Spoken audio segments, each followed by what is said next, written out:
What's up everyone, how are you all? Today we are back with another blazing Naruto story. What if Naruto was hated by the village? Until the devil fruit awakened inside him. If you enjoy then please like, share and do comments. And also check the description box to original creator of this beautiful creation. It had been 2 full years since the start of the 4th Great Shinobi War against Madara's armies of Zetsus. Almost all of the Shinobi Alliance had been decimated for the most part, including Kumo, Suna and Kiri. Konoha had been rebuilt as stronghold to stop Madara's forces. Though it mattered little as Madara had all but assured he would win with his last victory when he captured the 9 tails. All that was left was the 8 tails and he will be able to complete his Moon's Eye plan. Standing to the side looking at Naruto as he was chained to an altar to hold him down with many different movement and chakra suppression seals. How does it feel, Uzumaki, knowing that you will have lost everything? Despite all your efforts and claims you are the one who lost in the end, it must sting like no other. He said with a twisted grin as he began to draw out the Kyuubi's chakra and began to hear his arch-rival Naruto Uzumaki begin screaming in pain. Madara was grinning as he drew out the Kyuubi's chakra until he saw the Gedo Mazo begin to crack from its open mouth to one of its eyes. What? Madara shouted in surprise. Right then the statue began cracking even more as fingers began to fall off of it. Soon the room was filled with the sound of the statue breaking apart and the laughter of Naruto, who looked at Madara with a shit-eating grin. It must sting like no other to have come so close to your final plan despite all your efforts and all your claims, Madara. Madara was wide-eyed with anger. What did you do? Madara shouted in rage, only for Naruto to just barely whisper enough so Madara could hear him say, "I won." And with that the largest explosion the elemental nations had ever seen went off. It wiped the land of Frost off the map, which was where the base was located. Even from Konoha the blast was visible. The quake of the blast was felt all throughout the nations as many thought it was finally the end of the world. Sometime later in Konoha all of the tailed beasts including Kurama had arrived to tell everyone what had went down and how Naruto had saved the elemental nations by killing Madara and his armies. Many were torn apart and devoted an entire week to the memory of Naruto Uzumaki and created one nation instead of just all of the elemental nations to realize Naruto's dream of true peace to reign throughout the lands. In limbo. Where the hell am I? Naruto asked. Looking around he saw nothing but white going on and on forever. Until he spotted one man sitting down crossed-legged with a large red coat on. "Hey UGHH, excuse me, can you tell me if I'm dead?"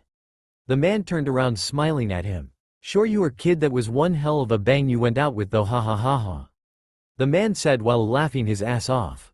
Naruto looked confused. "Wait, how do you know what happened to me?" The man then looked at him like he was stupid. "Well, I saw it all, of course, from here." The man pointed upwards to a screen showing different things like a pink kid with an antenna fighting some golden-haired guy. "I can see everything from up here," Cammy herself allowed it. "Though she specially requested I tell you about the world I came from so I could send you there to give you another chance at living." "Oh, the name is Gold D. Roger, by the way," he said as he stretched out his hand to shake Naruto's. "Naruto Uzumaki Namikaze. Nice to meet you," Naruto said with a smile as he shook the late Pirate King's hand. He then sat down next to Rogers. "So Cammy herself is giving me another chance, huh? Well, no reason to waste it, so lay it on me. What up with your world?" Naruto asked as Rogers could only smile at this kid's attitude. It kinda reminded him of himself at that age, only he hadn't gone through nearly as much as Naruto had at his age. Roger then began explaining many things about his world, such the world government and the different kind of pirates he should expect to meet. He went on to explain about the Grand Line and all of its unexpected tendencies. He went through the new world and how he had traveled it all on his adventures. He also told Naruto about devil fruits and the different types of abilities.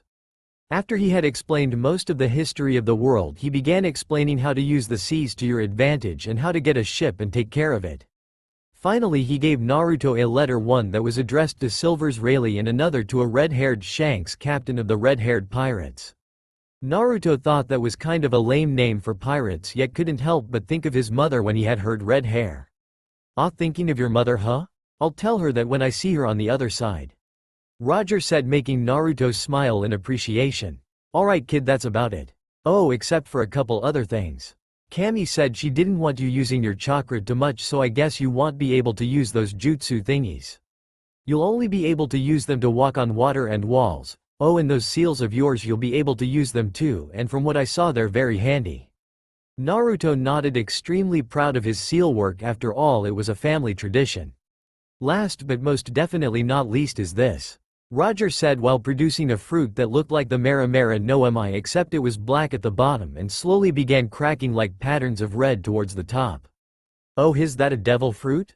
Naruto said with excitement. Roger just nodded with his own smile. "Now my boy, this isn't just any devil fruit, this is a mythical zone-type devil fruit model. Fenrir the Unbound.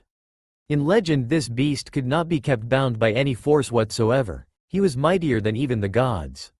When and if you eat this fruit, you will gain the abilities of Mera Mera no Mi along with the Magu Magu no Mi on some level, whilst being able to transform into a beast of like world has never seen." Naruto was practically foaming at the mouth. "Want to have those cool powers? Shut up and give it to me," Naruto yelled as he lunged and swallowed the thing whole. "Aug, it tastes like shit," Naruto yelled out, making a scrunched up nasty face. He only looked over at Roger to see him laying on the ground roaring in laughter.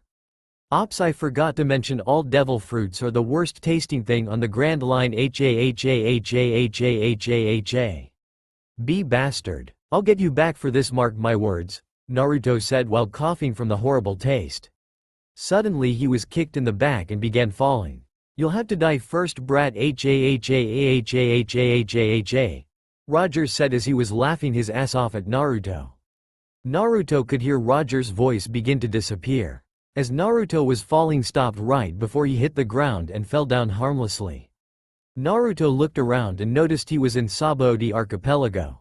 He also noticed he was dressed in black boots and black pants along with an open orange button-up shirt with black buttons. Also, much to his dismay, Naruto was returned to the fine age of 14. "So you want me to meet up with Rayleigh first, huh? Alright, I'll bite." Naruto then began going towards where Rogers told him he'd find him at if he ever went to Sabaody. After wandering for a while, Naruto began to hear explosions. Naruto, being drawn to this, began running towards the sounds only to come upon an overlook, seeing the entire scene. Now Naruto wasn't named the leader of the Shinobi Alliance for nothing. He began looking around, noticing key things. Like everyone, people were running from a certain direction. Looking towards that direction, he could see buildings being set on fire. Also, the people who were running away had chains and shackles on them, which lead Naruto to believe they were all slave, most of them probably undeservedly so. Roger had told him such things went on with the celestial dragons, so it wasn't too hard to figure out. Naruto then spotted 3 girls running as fast as their legs could take them. One was rather tall with a large head and lime green hair. The middle one was short and had black long hair, and the other one to the side had orange hair and was middle in terms of height. The girls kept running only for them to be stopped in their tracks by what looked to be a vice admiral, if he deduced correctly. This man had a long white jacket which tipped him off in the first place. He was wearing all red suit, a marine's cap on his head, and Naruto could just barely make out a tattoo going up the left side of his neck. "That doesn't look good," he said as he saw the mont's left had turned into magma. "I take it back, this looks horrible," Naruto said as he took off towards the 3 girls, hoping to get to them in time. Naruto was just about there when the man who was about to burn the 3 girls to ash was stopped by a sword of all things by another man in white hooded jacket, so you could only make out the bottom of his face, which was a white short beard. Naruto, however, took the advantage of the vice admiral being distracted and leapt towards the magma man. Naruto cocked back his left fist as it turned black with red heated up cracks with claws at the fingertips. He smashed his fist against the mont's head, sending him through a couple buildings and finally into a third one as it crumbled on top of him. "Hey, I don't know who you are, but that probably won't keep that guy down for long. We should get out of here," Naruto said a bit frantically. "That would be a smart thing to do, kid," the man said, taking the hood from his head, showing his white long hair and white beard. He also had a scar running across his right eye. He also wore a pair of silver glasses. Naruto's eyes widened when he saw who it was, but before he could say anything, the man turned to the girls. "Can you 3 still move?" The one with black hair shook her head. "We're too weak, we haven't been fed in a couple days." Before Rayleigh could say something, there was glow from behind him and the girl's eyes widened. He then turned to see a black and gray wolf twice his size. extremely muscular, looking at him with blood-red glowing eyes and red glow from its mouth that made it look like it would breath fire at any second. Its arms up to the triceps were black, cracking with red, along with its legs up to the knee. Along its body it and some black chains wrapped around it and hanging free as if it had just broken free from them. Rayleigh was completely shocked and was about to attack until it spoke to him. "What are you waiting for, Rayleigh? Get the girls on me so we can get out of here," the beast said in a familiar yet deeper and darker voice. "Kid?" Rayleigh asked, a bit surprised, only to get a nod from the beast. Naruto then laid down as Rayleigh placed the three sisters on top of him. "Come on, let's go." And with that, Rayleigh began running at breakneck speed, followed by Naruto in his beast form with the three sisters riding on top of him, holding on by the chains for dear life. Naruto had heated up his body so the girls wouldn't get too cold from the wind blowing in their face. After some time they finally stopped at a place called Shaki's Rip-Off Bar. "Alright, we're here," Rayleigh said. Naruto laid down so the girls could get off of him. Once off, Naruto began changing back into a kid as everyone watched in amazement. Naruto stretched out, getting some kinks out of his neck and shoulders, not noticing everyone's looks. Finally opening his eyes, he scratched the back of his head sheepishly. Hey, the name's Naruto." He laughed a bit to himself. Rayleigh motioned for them to follow him inside the bar. As they did, they saw a tall, slim lady who Rayleigh introduced as Shaki and another little lady with snake staff known as Nyan. She explained she was there to bring the girls back to Amazon Lily, but they would have to wait for things to cool down since an admiral would be coming to the island since the celestial dragons were attacked. As soon as the girls found they were staying there for a while, they decided to lay down, were out like lights. Rayleigh looked at Naruto, who was looking over to the sister, shaking his head. Rayleigh had seen many things and could detect many things from different people. Yet the only thing he was getting from this kid was experience, far too much experience for a kid his age. "How do you know who I am, Naruto?" Rayleigh asked. Naruto jumped as he was knocked out of his train of thought. "Oh, I almost forgot here," he said as he gave the note from Rogers to Rayleigh. Rayleigh opened the note and began reading it as his eyes widened further and further. He then looked at Naruto with a smile. Well, Naruto, I thank you for giving this to me. It was excellent to hear from my captain after so long. So he said you had quite the adventure to tell me about. I can only assume from what my captain said is that you're not actually how old you seem to be, huh?" Naruto laughed. "Yeah, I'm actually 18, but that doesn't matter to me much anyway." Naruto then sat on the couch a seat away from the girls as he began to heat himself up so they might catch some of the warmth he was giving off. "So let me tell you my story," Naruto said as he began running through everything in his life from the beginning to the end. After it was all said and done, it had been 4 hours, and during that time all three girls had unconsciously migrated over to where he was sitting. Sanderson and Marigold had ended up on his right and Hancock on his left. Naruto was smiling a bit, but as it was now 1 in the morning, he was getting tired. "Well, get some sleep, it'll be a long wait until we can get your training started so not to draw the attention of the Navy," Rayleigh said as he walked into a back room after throwing a large cover on all 4 of them, and with that Naruto went straight to sleep. Waking up, Hancock was about to scream when she realized she was leaning on another boy. This was until she also realized this was the same boy that had helped save their lives last night. She then noticed the 3 black whisker-like marks on his cheek. Curiosity getting the best of her, she began to run her fingers along them only to get a deep purr from the back of his throat. There was only one possible thought running through, kawaii. Did he just purr? He so did. Calming herself down, she leaned over and woke up Sanderson and Marigold. Waking them up, she silently calmed them down, then directed them to rub his whisker marks, which caused him to keep purring out loud. After about 20 minutes of constant petting, Naruto began to wake up, seeing all the girls up close to him and their hands on his face. Can I help you 3? Jumping back with blushes, they all shook their heads no in shame at being caught. Did you know when your whisker marks are touched you purr?" Hancock asked shyly. Naruto only scratched the back of his head and nodded. "Were you girls enjoying that?" He almost busted out when he saw them nodding. He only leaned his head back. "Well, if it entertains you, go ahead. It's like getting a face massage for me," he said as he closed his eyes. He soon felt their hands go back to rubbing his marks, much to his and their enjoyment. This was the image that Nyan, Shaki and Rayleigh came in to see. Nyan let out a loud cough which scared the girls into a sitting upright position with embarrassed look on their faces. Damn it, I was enjoying that too. Naruto said as he opened his eyes looking at a smirking Rayleigh. We decided that we'll be sailing to Amazon Lily with a coated ship, that way we can slip right past all of the Marines. Rayleigh said as Naruto and the others nodded. Naruto followed him to a ship coated in bubble-like material. The ship wasn't anything special, just a normal everyday ship. Once under the water, Naruto and the girls got a bit nervous, the girls more so than Naruto, who knew to break off some wood and just float to the top of the water where he could walk on. Naruto walked over to the sisters and smiled at them. Don't worry, I'm sure we'll get through this easy enough. They all nodded with a smile at him. They might get through this easy enough, but you won't, came the voice of Rayleigh. Naruto turned around just in time to catch a wooden straight sword. Your training begins right now with swordsmanship.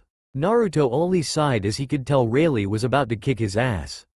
And after about 2 hours of non-stop sparring, Naruto really wished he had Kurama with him. While he was harder to damage thanks to his devil fruit, of which Rayleigh didn't seem notice as evident on the bruises that were all over from his legs to his shoulders. Naruto simply stood up looking at Rayleigh while breathing normally, just in some pain from the hits that landed. Which were most of them. So how did I do? Rayleigh smiled. You actually did very well, all of your reflexes are still in top condition, because of that there were a couple of your strikes that almost got me. The thing you really lack is a style and a proper grasp of swordsmanship. That will all come to you in time, my boy, so don't worry about it. Just go get some rest and we'll continue in a couple hours. Naruto did as he was told and went to sleep for a while until waking up to the sound of water slowly going by. He walked onto the deck of the ship to see Hancock looking at the other two's back. Naruto silently walked up, seeing the mark on their back. It looked like a weird dragon's claw. Marigold and Sanderson put their shirts down and turned to see Naruto behind Hancock. What did you see? Sanderson asked Naruto, who only shrugged. I saw that mark on your back. Why, what is it? Before the sisters could say anything, Nyan came out. That, my boy, is the slave mark of the celestial dragons. Naruto looked at them as all of their heads were down in shame. I could remove it if you want me to, he said casually. All three of their heads shot up in hope. How would you do that? Naruto smiled. It's called sealing. It's a art my clan mastered and used long ago. It had many different uses. If you want, I can take it away forever, or I can create it a new image if you want, he said with a smile. Hancock smiled widely along with her sisters. Could you make go away, please? Naruto nodded happily. I just need some ink and a brush, he said, turning to Rayleigh, who nodded and went to get both. Alright, I'm going to need full access to your back. If you want, we can do this with you three in a room? Naruto asked as they all nodded. After they went into a room, Naruto had Marigold go first. I need you to remove your shirt, he said shyly as he turned around so he could remove her shirt. Once she laid down with her back up and uncovered, he began putting on the seal, which took about 20 minutes to do. Once he was done, he put both hands on the center and said, seal. Slowly the seal began receding into the center as the mark itself disappeared. Hancock and Sanderson were amazed at what they just saw. How is that possible? Sanderson said. Well, it was branded on, so all I had to do was make the skin repair itself so the brand would no longer be there. After repeating the process with Sanderson and Hancock, all three of them were eternally grateful to Naruto for what he had done for them and told him he would always be welcome on Amazon Lily. Naruto just thanked them and walked out the room to give the sisters some time alone. Naruto was sitting on the deck leaning back in a chair with his eyes closed. While hearing about those seals and seeing them firsthand are really something else, Naruto. Rayleigh's voice came from the left of Naruto, who looked to see him leaning against the railing. Yay, that's what I said to when I first saw them. The best part about it is that once I complete my dad's special seal, I'll be on a whole other level than most people have seen in this world. Naruto said with a huge grin. I believe you, kid, because once I'm through with you, you'll be able to hang with some of the top pirates. By the time we meet up with Shanks, your training with me will be complete. Shanks will probably have a couple tips for you that I don't, since I haven't been out in the world all that much since the captain died. Rayleigh said with a sad smile. A couple days later they had reached Amazon Lily, and much to the amazement of Naruto and Rayleigh, they were both being hailed as heroes. Naruto was especially surprised since all he had heard was that no men were allowed on the island. Once Hancock was in the palace, she was declared the rightful empress and began her duties as the ruler of Amazon Lily. Naruto had gone on walks with sisters around the kingdom and was even named the unofficial king by some of the women who always saw him with Hancock or the three sisters. Due to Hancock's request, Naruto had shown her his transformation again, although it was just him and her this time. He told her if he wanted you could change the size he was and demonstrated by becoming 20 feet tall while on 4 legs, so when he stood just on his 2 back legs he was about 40 feet tall. It had been about a week since they had made it to the island and Naruto and Rayleigh were getting ready to set sail to an isolated island so that Naruto could complete his training with Rayleigh. Once they were getting ready to get on the small ship, they were flagged down by the newly named Gorgon sisters, which were Hancock, Marigold and Sanderson. "Naruto-kun, do you have to leave so soon?" Sanderson said with sadness, watching Naruto leave. Naruto only nodded, looking at them sadly. "Well, since you're leaving, we brought you a present from each of us," Sanderson said as she produced a black hooded jacket that was outlined and laced inside with crimson-red coloring went down to his calves. On its left shoulder was the emblem of the Kuja pirates and on the right shoulder was an emblem in a white outline of a wolf with its mouth wide open like it was about to bite but with its eyes and throat fired red. All across the bottom and the wrists a crimson fire design was put on. After she handed it to him, she leaned down since she was the tallest sister and therefore taller than Naruto and gave him a light kiss on the cheek much to his surprise. She then moved back and Marigold produced an eternal log post for Amazon Lily. "So you'll always be able to find your way back to us." She smiled shyly and gave him a kiss on the cheek. Once she stepped back, Hancock pulled a long object from behind her back. "I thought this would be good since you're learning swordsmanship from one of the best," she said as she unwrapped it. "It was stone, so it doesn't matter if you're fighting a devil fruit user or not," Hancock said with a smile as she quickly jumped at him and wrapped her arms around his neck, pulling him into a deep kiss. Naruto was surprised but kissed her back, wrapping his arms around her hips, deepening the kiss. After a couple moments, Hancock pulled away. "You're the only man who will ever be allowed to do that to me, understand?" she said in a sincere yet serious voice. Naruto nodded. "I will return to you, Hancock-chan. After all, I think every queen needs a good king by her side, don't you?" Naruto said with a grin. Hancock nodded and kissed him one last time before letting him go onto the ship. "So where are we going?" Naruto asked Rayleigh, who just laughed. "It's called Rusukaina. It's perfect for training. It will make you constantly adapt to the seasons of which change weekly and have many different kinds of animals ready to eat you," Rayleigh said with a smile on his face. Naruto's sweat dropped and just shook his head. "I can see you're really excited about putting me through the ringer, huh?" Naruto asked, only for Rayleigh to nod. Once they made it to the island, Rayleigh pulled in the small ship and smiled. "Well, let's get started. By the end of this, your swordsman skills will be top-notch along with your hockey skills, which will be the first thing I explain."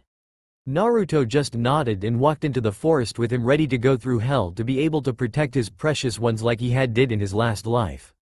Only this time he wouldn't let so many die while he had strength. Naruto was not to come out for years until his training was complete, and when he would be a whole different kind of beast, the likes of which the world had yet to see. 3 years later, Naruto was on the island alone as Rayleigh had left 1 year earlier. Naruto was now taller than he was at his original age of 17. He was now 6 feet 2 and had his blonde hair in its normal spiky style. Naruto's wardrobe consisted of gray and black camouflage pants that were tucked into his black boots. He had changed his orange button-up shirt to red with some seals and had actually kept it buttoned up but untucked. He followed this all up with the jacket Sanderson had given him, deciding to keep it open today. Naruto, depending on the way he was feeling, either kept his sword in his hands or had it in a seal on his right wrist. Right now he decided on carrying it in his right hand. Naruto then walked to the edge of the island only to be greeted by the sight of Rayleigh on a very large ship, flying a flag of skull with 3/ mark going across its left eye. "Well, looks like it's time to get started. But before I do, I think I'll see my girls again," Naruto said. The eternal log post to Amazon Lily poofed into his hand. Naruto was looking at his eternal log post to Amazon Lily, while remembering his queen Boa Hancock. "Soon, I'll be seeing you soon," Naruto said with a smile as he began walking on the water towards the large red ship. Flying the Jolly Roger of the red-haired pirates. Many of the crew go wide-eyed at seeing Naruto simply walk across the water. Shanks is also amazed to see such a thing could be done, and so casually. Sure, Rayleigh had told him all about Naruto, but to see it firsthand was something else entirely. Once Naruto got to the ship, he simply leapt up to the top of the deck smiling.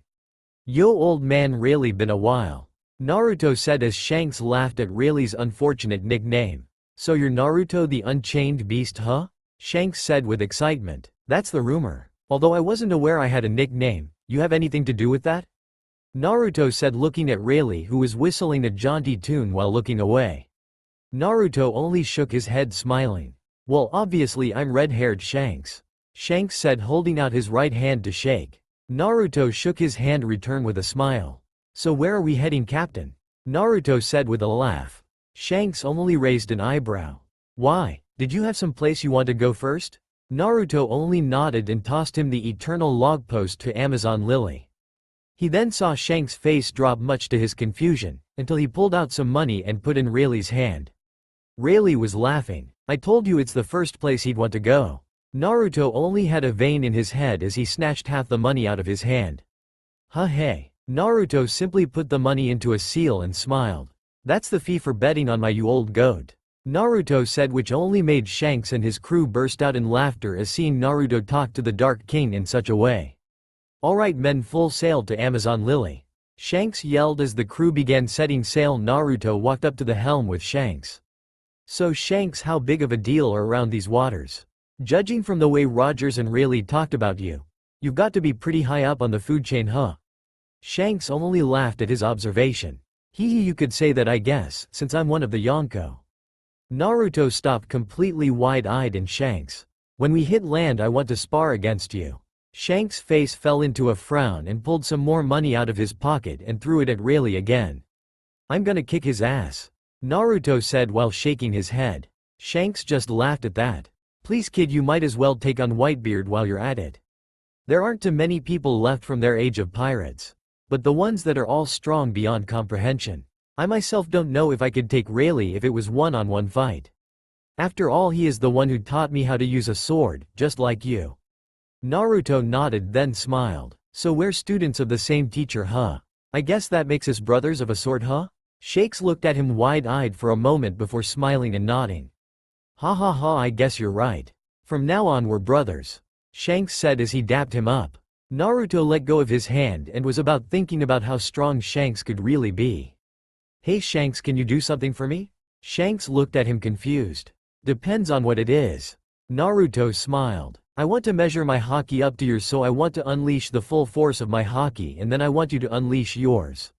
Shanks only thought about it for a second before nodding. "Hold on a second though.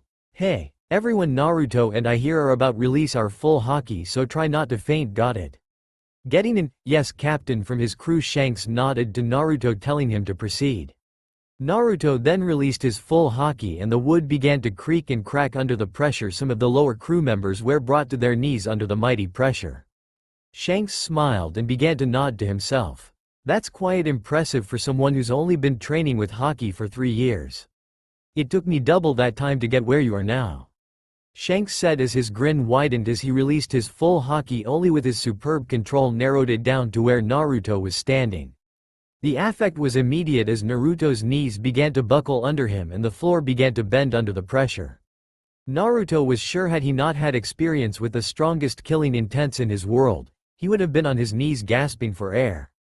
Finally Shanks began containing his haki. Naruto was then able to stand up without a problem. "So what do you think, little brother?"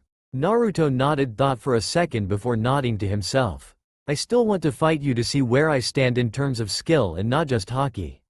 But as it stands from that, I think it'll take a couple years of intense training before I can match up to what you just showed me."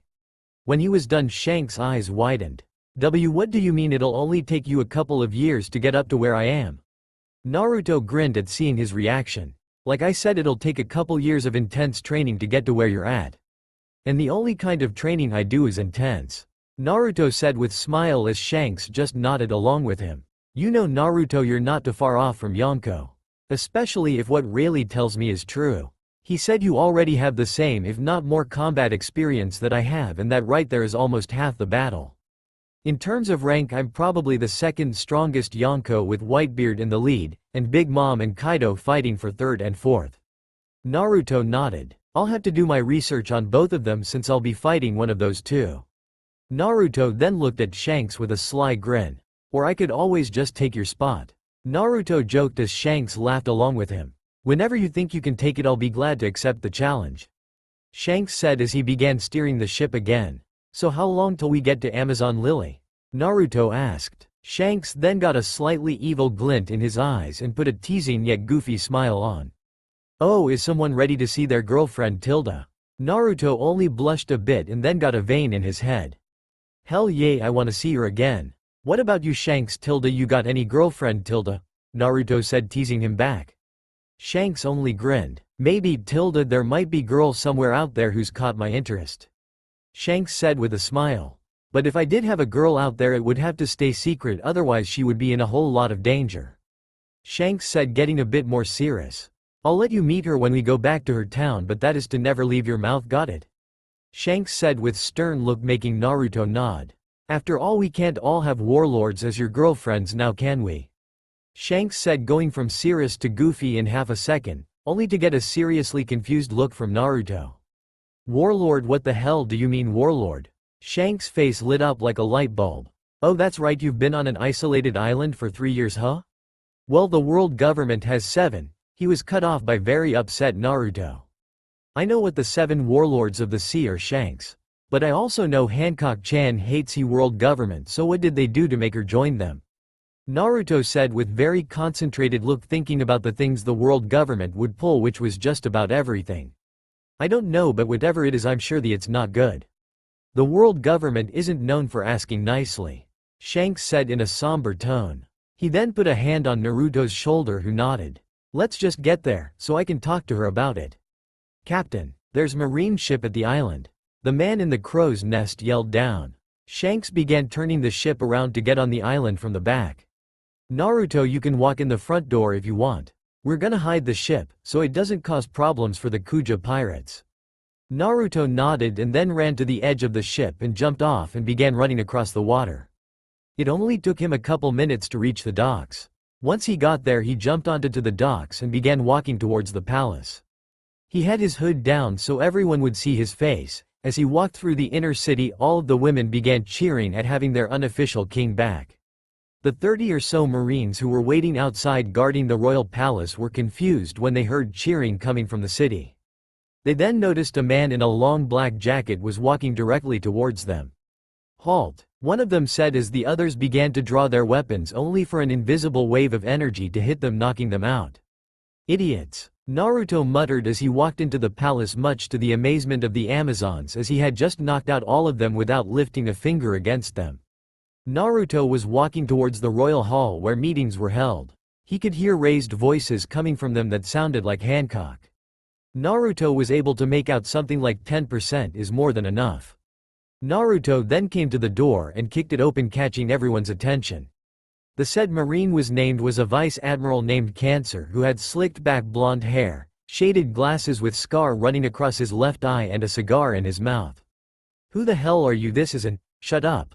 You foolish man, Hancock said with venom. Then before she could move, Naruto was already in front of her with his arms around her waist, kissing her deeply. Hancock wrapped her arms around his neck. After a couple minutes of non-stop kissing, much to the delight of Sanderson, Marigold, and especially Hancock, there was cough that came from the Marine Vice Admiral. Naruto then pulled away, much to Hancock's dismay. He then turned to look at the Vice Admiral. Can I help you? Naruto said, annoyed. Yes. How the hell did you get in here? I ordered my men not to let anyone interrupted this meeting.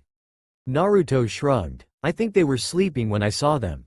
Naruto said innocently. Cancer, however, was less amused and grit his teeth.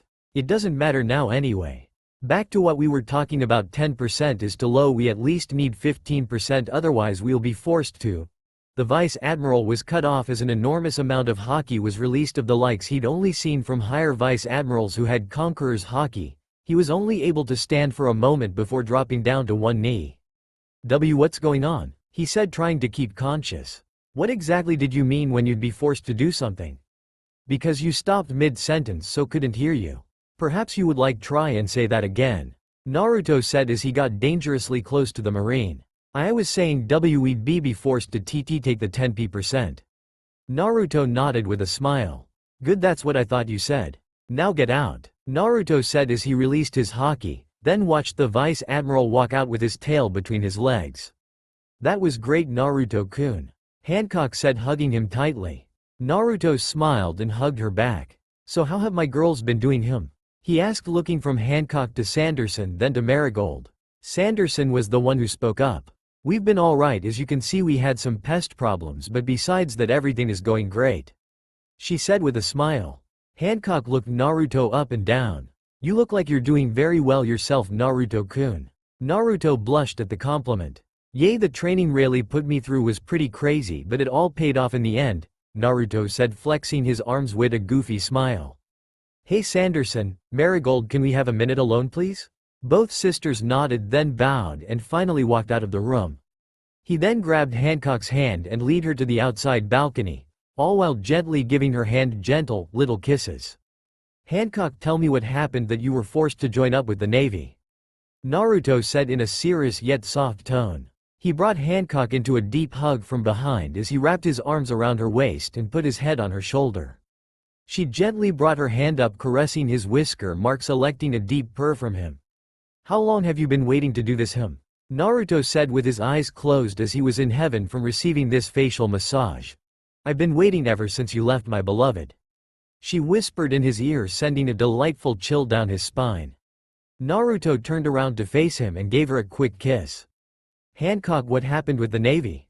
He asked again. Hancock put her head down in shame. Hey, it's okay, whatever happened we'll fix it together, Naruto said as he lifted her head by gently holding her chin up.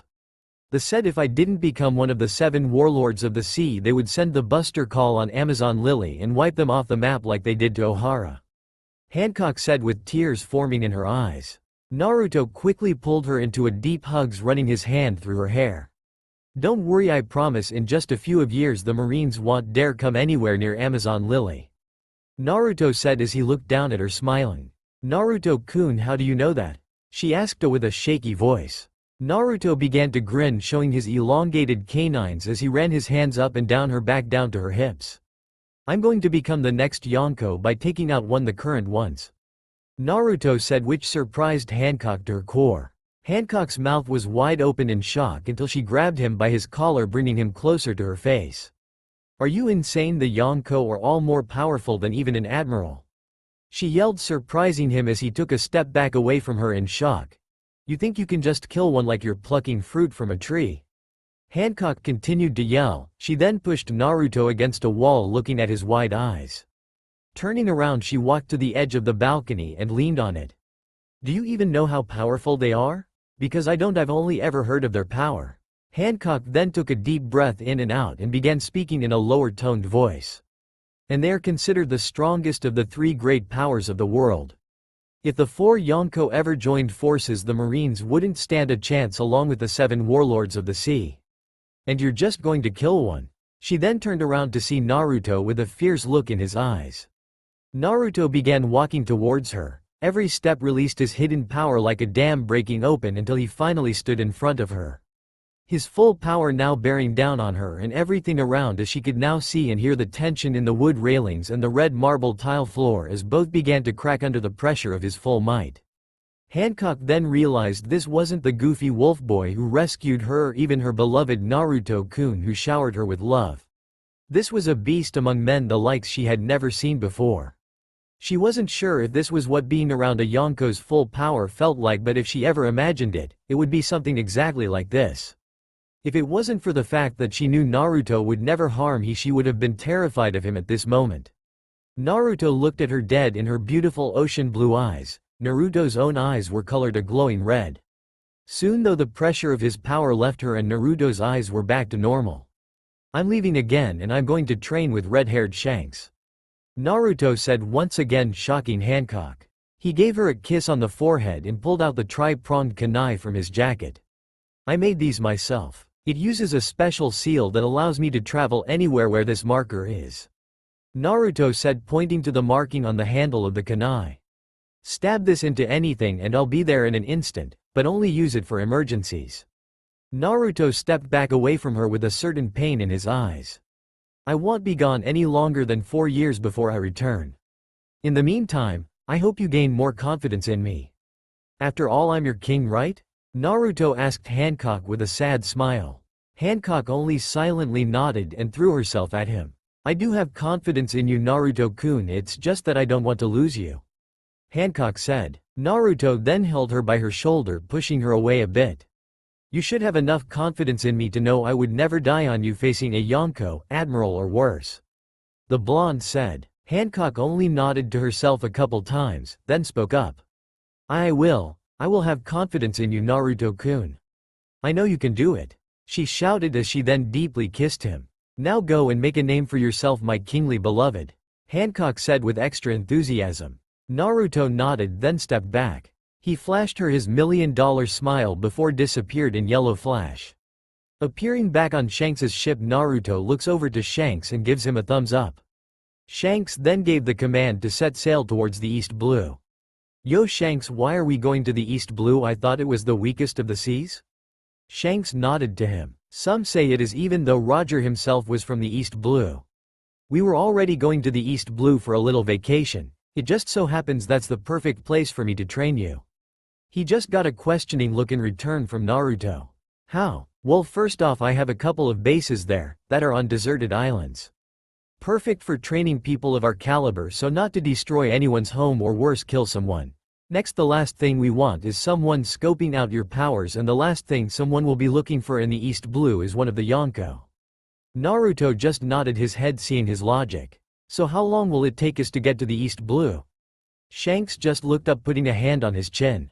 Well, I think it'll take us about a week to get there since we're moving straight through the calm belt. But to get where we want, it'll probably be about 2 weeks. After a couple of hours of partying, it was just Shanks, Naruto, Rayleigh and a couple other people keeping watch. So you both sailed the Grand Line and New World. Do either of you know where One Piece really is? Naruto asked both Shanks and Rayleigh, leaning against the railing of the ship. Shanks shook his head negatively. Nope, Captain didn't tell me where it was at, although I've been to Raftel, the island where supposedly One Piece is. Naruto then looked to Rayleigh. Yay, I know where it's at. Why want to become Pirate King? Rayleigh asked with a smile. Naruto took a moment to think about it and then looked up with a straight face. Nah, being Pirate King doesn't interest me as much, crushing the world government under my boot.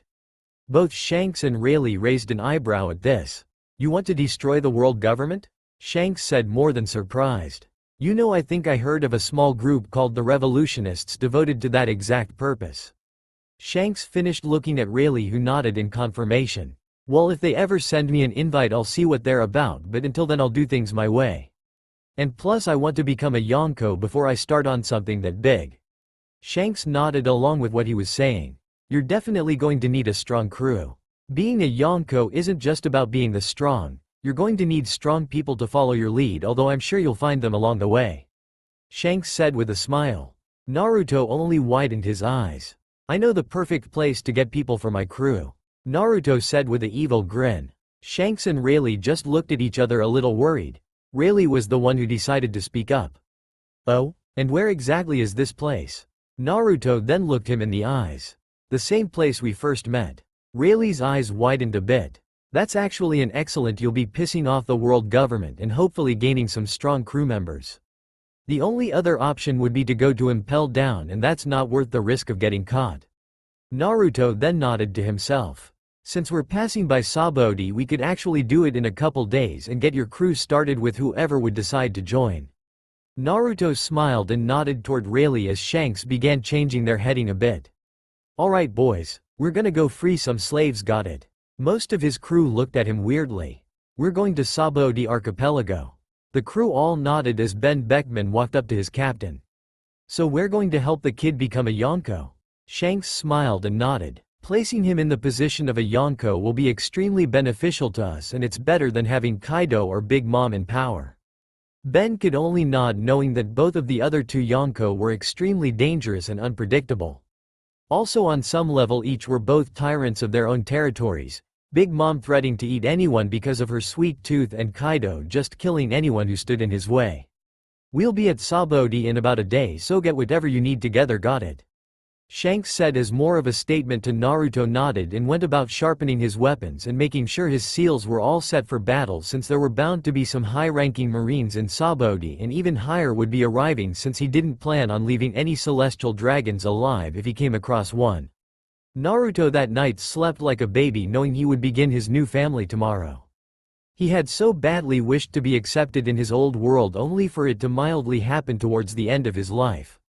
Now though he had a new chance, a new begging, and he would make sure he made this time around count for him. The next day at Sabaody. Alright Naruto, you're going in on this one alone, we're going to keep the ship hidden in Grove 21.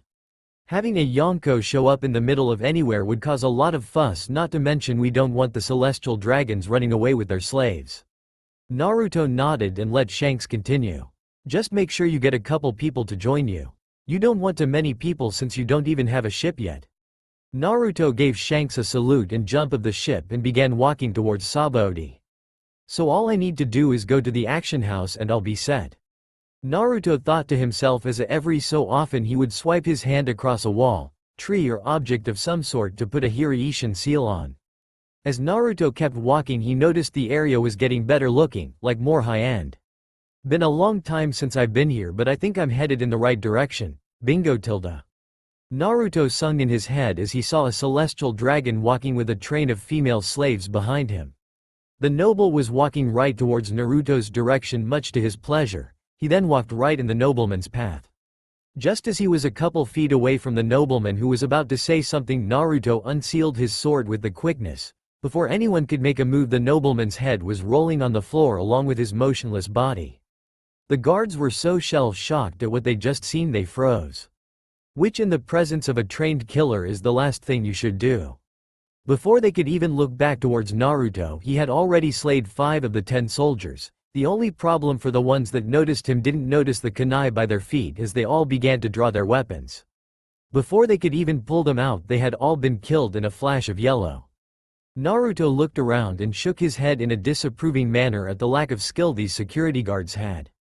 He then looked towards the train of female slaves. Out of all of them, the 2 most beautiful were the 2 up front, but not only because they were just simply beautiful. You could tell by their physical condition that they were both fighters and skilled from the looks in their eye, as he could tell when he was being analyzed carefully. After slowly walking around and picking up his Hiraishin kunais from on the ground, then sealing them back up, he walked up to the ladies and with a few trained swings the chains fell apart, releasing the females from the chains. Almost all of them took off except for 2 that Naruto had figured as trained fighters. The first girl was 5 feet 7 and had dark tanned skin, with hazel brown eyes and light brown hair that was put up in a ponytail. She had on a top that only covered her diagonally from the bottom of her neck her sides. She also had on pants, silver scaled pants with a purple rope going around the waist and dropping to about her thighs and nothing on her feet. An. Christy Montero. The second girl was only 5 feet 4 but in a lighter tan complexion. She had dirty blonde hair that was short yet spiked out towards the back of her head and her eyes were dark brown. She had on a red shirt that stopped be a couple inches above her belly button, showing off her toned abs. She also had on dark blue pants with what looked like metal blue boots with yellow lining. An. Sheena from Bloody Raw Primal Fury, just without her jacket on. Naruto looked at both of them with a slight grin on his face. I'm Naruto Uzumaki and I'm putting a crew together and I want you 2 to join. They both stopped, eyes widening at this. There's a ship not too far from here that's ready to take us whenever we're ready to go, although I kinda wanted more people to join up with me. Naruto said, looking around. We can help you with that and I'll agree to be part of your crew if you help rescue my boyfriend. He's a strong fighter. We just surrounded by 3 Marine Vice Admirals and their crews. He's with the other male fighters back at the auction house. I'm Christy Montero, by the way, the taller of the 2 said. Before Naruto could answer back, the other girl interrupted. I'm Sheena and I'll join since I do owe you my life. On top of that, my senses are telling me that you are trustworthy, Sheena said as she and Christy began to guide Naruto towards the auction house. You're pretty crazy, you know that? I hope you know you're going to have an admiral after you now that you just killed a world noble. Sheena said as Naruto just shrugged. It doesn't matter, I'll be Yonko in a couple years and they won't dare to step in my way. Naruto said as both Sheena and Christy's eyes widened. How exactly do you plan on becoming a Yonko? Christy asked, a little scared. I'm going to kill Big Mom or Kaido. Yup, Christie's fears were confirmed. She just signed up to die, she thought to herself as they reached the auction house. Walking in, Naruto looked to the center stage to see what looked like multiple warriors of different races and styles. Naruto looked to Christie. Which one is your boyfriend? He asked in a whisper. She then pointed to a rather large black man with dreads put into a ponytail. He was wearing some blue cargo shorts and black boots. He also had on some colorful wristbands. Naruto nodded. You two cause a scene while free everybody down there. They both nodded and got to work, although Naruto got a pretty good surprise when he saw Shina turn into humanoid cheetah and began ripping the rich people and guards to pieces. Christie was doing the same, only doing what looked like some dance kicks that were knocking people out like Tyson hit M with clean right hook. Naruto then threw a kunai down to the center stage and with a couple swings of his sword he cut the chains off of them. You, Naruto pointed to Christie's boyfriend. Go talk to your girlfriend, she'll fill you in on what's up. The man only nodded and jumped up with ease all the way to the top where Christie was. Naruto then turned and looked at the rest of them. Listen, this is all optional, okay? I'm putting together a crew. Anyone who's not into killing or harming innocent people and can hold their own is more than welcome to join. When Naruto was done, a lot of people just began to run out of the action house, either because they just didn't want to join or they were evil bastard. Naruto then looked to see two men standing in front of him. The first was a light skin, black hair put into a ponytail and looked like he was in his early 20s. He was about 5 feet 8 and had on a red and black kimono that he let fall off of his right side. He had them tucked into dark green hakama pants with a beige belt tied around his waist and Geta sandals to finish it off. My name it's Mitsurugi and it would be an honor to join your crew, since I am forever in your department, captain. He said with a bow. Naruto smiled and nodded and looked to the other man. He was in his teens and about 5 feet 7. He had short white hair, white, with black eyes. He also has one large tattoo of crow covering his chest with a tattoo on each of his shoulders. He had on black gloves, orange pants with large stripes going down the sides and normal black shoes. As long as I get to fight some strong opponents, I'm down. Oh, and I'm Raiji, by the way. Naruto nodded to him as well. Well then, let's get the hell out of here. He turned and looked at the other three who were around the action room. Oi, we're leaving, get over here. Naruto shouted. Soon Shina, Christie and her boyfriend were all around him. So how the hell are we getting out of here, just standing here? Raiji asked. Everyone put a hand on me and try to stay calm. Everyone nodded and put a hand on him. Stop right there. Everyone looked up to see it, two Marine Vice Admirals. One of them pointing at them, the other had his sword in his hand. Naruto just shook his head. Fools. Within less than a second, everyone who was touching Naruto had all felt a tingling sensation and were back on the red-haired pirate's ship. Once the others had realized they were on a ship, they began noticing things like what ship it was. Some of the crew members, it didn't quite sink in until the man himself, red-haired Shanks, walked down the steps in front of their new captain. Shanks just smiled and slapped Naruto on the shoulder, then looked at the 5 people behind him. Whoa Naruto, looks like you've gotten some talent, good job. Naruto just scratched the back of his head in embarrassment. He then turned to his new crew and stepped back. New crew, red-haired Shanks. Shanks meet Shina, Raiji, Mitsurugi, Christie and you know I never got your name. The man then snapped out of his stupor when he was elbowed by his girlfriend. Huh, oh I'm sorry, my name's Eddie Gordo. Naruto laughed and then nodded.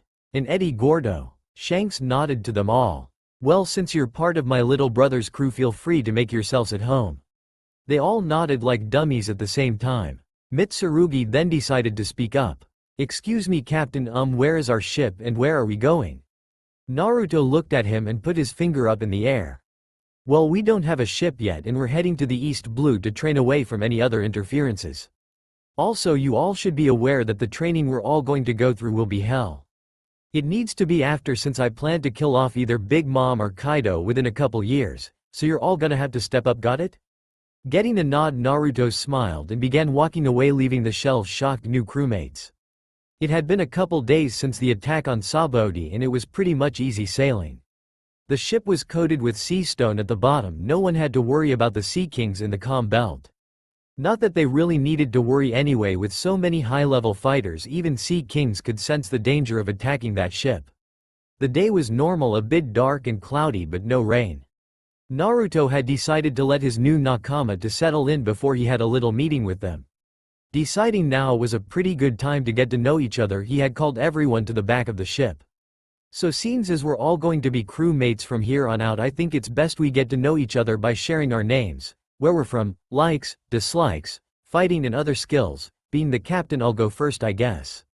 Naruto said with a shrug and looked around seeing everyone was paying attention. My name is Naruto Uzumaki. I come from Sabaody Archipelago. I've been a pariah most of my life until I met up with Rayleigh and he taught me how to fight and use my haki. I love ramen even though thus far I don't know anyone who knows how to make it except for one person. Naruto said with dark cloud over his head while his crew just sweat dropped at his antics. I also like to spend time with my friends and loved ones and strong opponents to fight. My dislikes are people who stab their comrades in the back, he said looking to all his crew members. So just know if you want you're more than welcome to leave the crew, but if you betray us or sell out or anything to that nature, you will have signed your own death warrant. Everyone began to sweat from the killing intent he pushed out for a moment. Other than that I guess it would have to be the world government and Naruto then muttered something to the point where the others couldn't hear him. I'm sorry Captain, what was that? We couldn't hear you. Came Shina's voice right next to Naruto. I said that I hate GG ghosts. Naruto said looking over both of his shoulders. Shina just shook her head with a smirk while Christy was having a giggling fit seeing the man who ruthlessly cut down a world noble scared to death just by the mere mention of a ghost. Anyway, that's important, let's get back on track. I have a bunch of skills including using all forms of haki. Wait, you can use Conqueror's haki? Came the amazed voice of Raiji. Naruto simply nodded and released a bit of his Conqueror's haki, shocking his crewmates. I have a special energy that allows me to walk on water, walls and ceilings. My devil fruit is a mythical zone type model. Fenrir the Unbound, you'll see it later on cause I don't feel freaking everyone on the ship out by turning into a giant flaming wolf. But by far my most powerful skill would have to be the art of writing seals. And before you ask, it has too many uses to list down, so just trust me when I say it'll come in handy a lot. Any skills beyond that? I guess I have strong talent for turning enemies into my greatest allies, so don't be surprised if that happens from time to time. Naruto said, thinking of Gaara specifically. Naruto then looked over to his right to see Shina, who now had on a blue jacket that cut off at her stomach. Also she now had on blue and yellow outlined forearm guards that turned into a fingerless glove. Well, my name is Shina Gato. I'm from an island in the South Blue called Flatland Island, which is one of Whitebeard's territories. There I was given my devil fruit by my father who had eaten the lion's form of my devil fruit. My skills include haki, although I was only taught armament. I have full control over my devil fruit powers and I'm a hunter, so I am naturally good at tracking. My likes are hunting, relaxing, meat and the Whitebeard pirates. My dislikes are also the world government, poachers and obviously world nobles. Shina said quickly and leaned back in her chair looking her right. Well, I guess it's my turn to share, huh?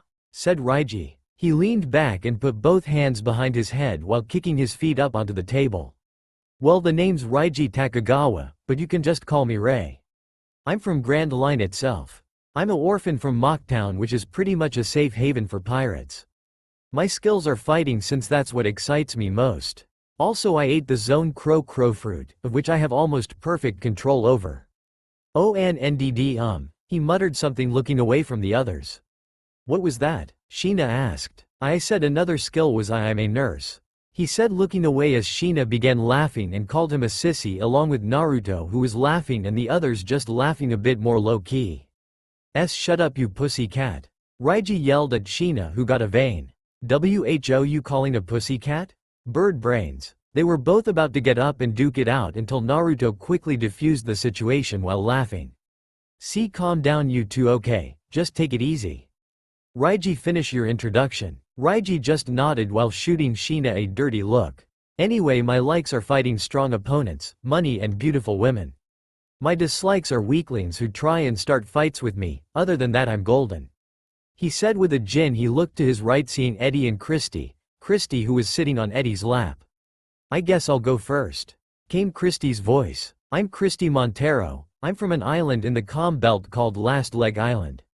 I love calm seas and partying along with my boyfriend here, she said, giving Eddie a kiss on the forehead. I hate the world government for what they did to me and my family. My skills are fighting in my grandfather's style of capoeira, which is solely based on kicking with light use of the hands. Other than that, I guess I'm a good cook. She then looked down towards Eddie. My name is Eddie Gordo and I come from the same island as Christy.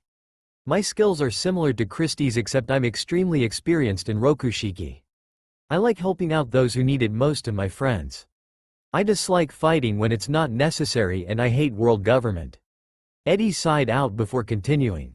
With that being said, I am a former member of CP1, Shina. Raiji and Mitsurugi's eyes all widened a bit at this newfound confession.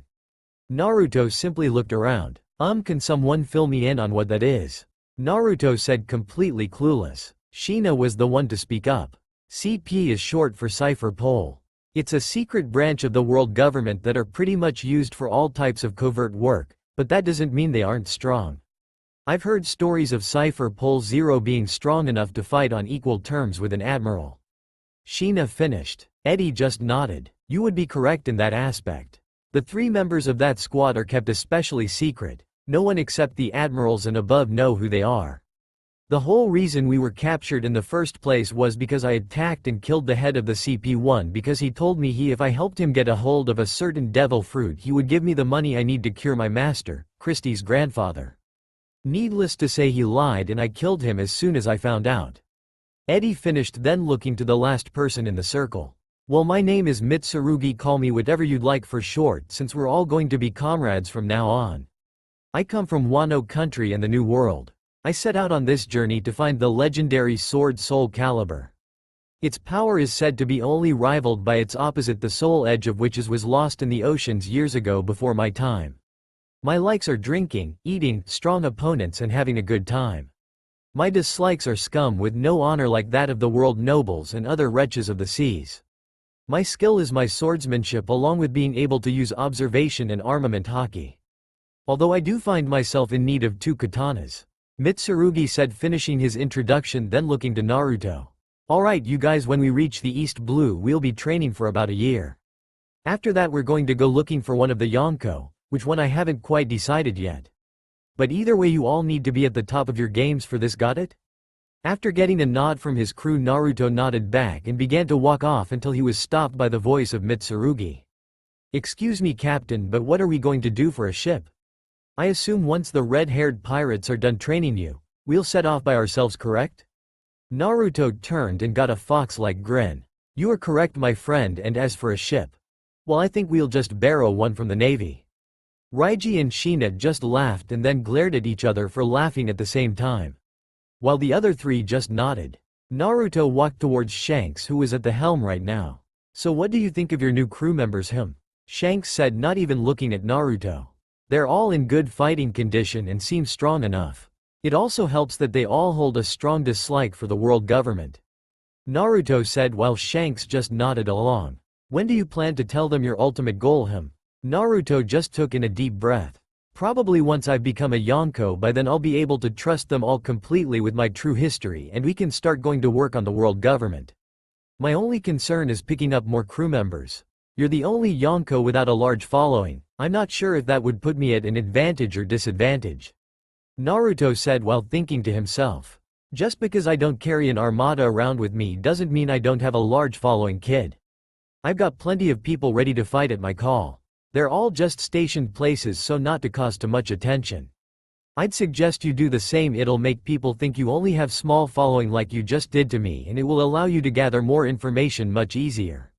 Shanks finished his lecture looking at Naruto, who was now deep in thought. Jiraiya did teach me some things on his spy network. With the technology in this world, getting information back and forth would probably be much easier. I should probably get a man on the inside of the Navy to help me with my information. That will have to come much later. Right now Hancock will have to do, although I'm sure they won't share any important information with the 7 warlords even if they're working for the government. I'll have to start here in the East Blue and slowly move my way to the Grand Line. This going to be an annoyingly long process. Naruto was brought out of his thinking by a slap to the back of the head. Ow, what the hell, Shanks? Naruto said looking towards his brother. You zoned out and I was trying to tell you that once we make it out of the comm belt we'll be going towards a place called Kokoyashi village to restock. That'll be a good place for you to start up your spy network since it's smack dab in the middle of the East Blue. From there, we're going to make our way to one of my islands to start your training. Oh, and we're gonna be making frequent journeys to certain island for partying, just a heads up." Naruto began chuckling while walking away from his goofy brother. If there was one thing he knew about Shanks in his short time of knowing him, it was that he loved to party. "Whatever, Shanks, I'm going to take a nap." A week later near Kokoyashi village. "Alright Naruto, we're close to the island. Me and my crew are just going to be restocking, okay? So it's just your job to get an informant in this village before we leave tomorrow," Shanks said as Naruto nodded, then walked towards his crew members. "Hey, we're going into the village, whoever want to come, can come." He then turned around and began walking away. To his surprise, each one of them decided to come along with him. Once they weighed anchor, Naruto and his crew were the first off the ship. Everyone else had jobs to do before going into the town. "Yo Shanks, I'll see you when I get back." Naruto waved as he and his crew got off the boat. Naruto began walking through down a long dirt road towards where he assumed the main town was. "So anyone ever been to the East Blue before?" Naruto looked to see everyone shaking their heads no except Eddie. "Yay, I was here a couple of times during my time with the world government," came the voice of Eddie. "During my time with CP1, the world government would always keep an eye out on this ocean, specifically in case anyone like Roger ever started to surface up. They wanted to stop it before it could start." Sheena then decided to speak up. "I understand why they would do that. Roger was by far the greatest threat to them that they've ever faced. He was able to beat Whitebeard, who probably has the strongest devil fruit on the planet. Yet he himself didn't eat any devil fruit power whatsoever. Kind of a scary thought that someone could be that powerful." "Ah, it's okay pussycat, we won't let any big bad pirates hurt you, Tilda," Raiji said in a teasing voice, leaning over into Sheena's ear only to receive a hard elbow to the gut, making him hunch over in pain. "Ugh," Sheena just smirked as she kept walking while muttering, "Who's the pussy now?"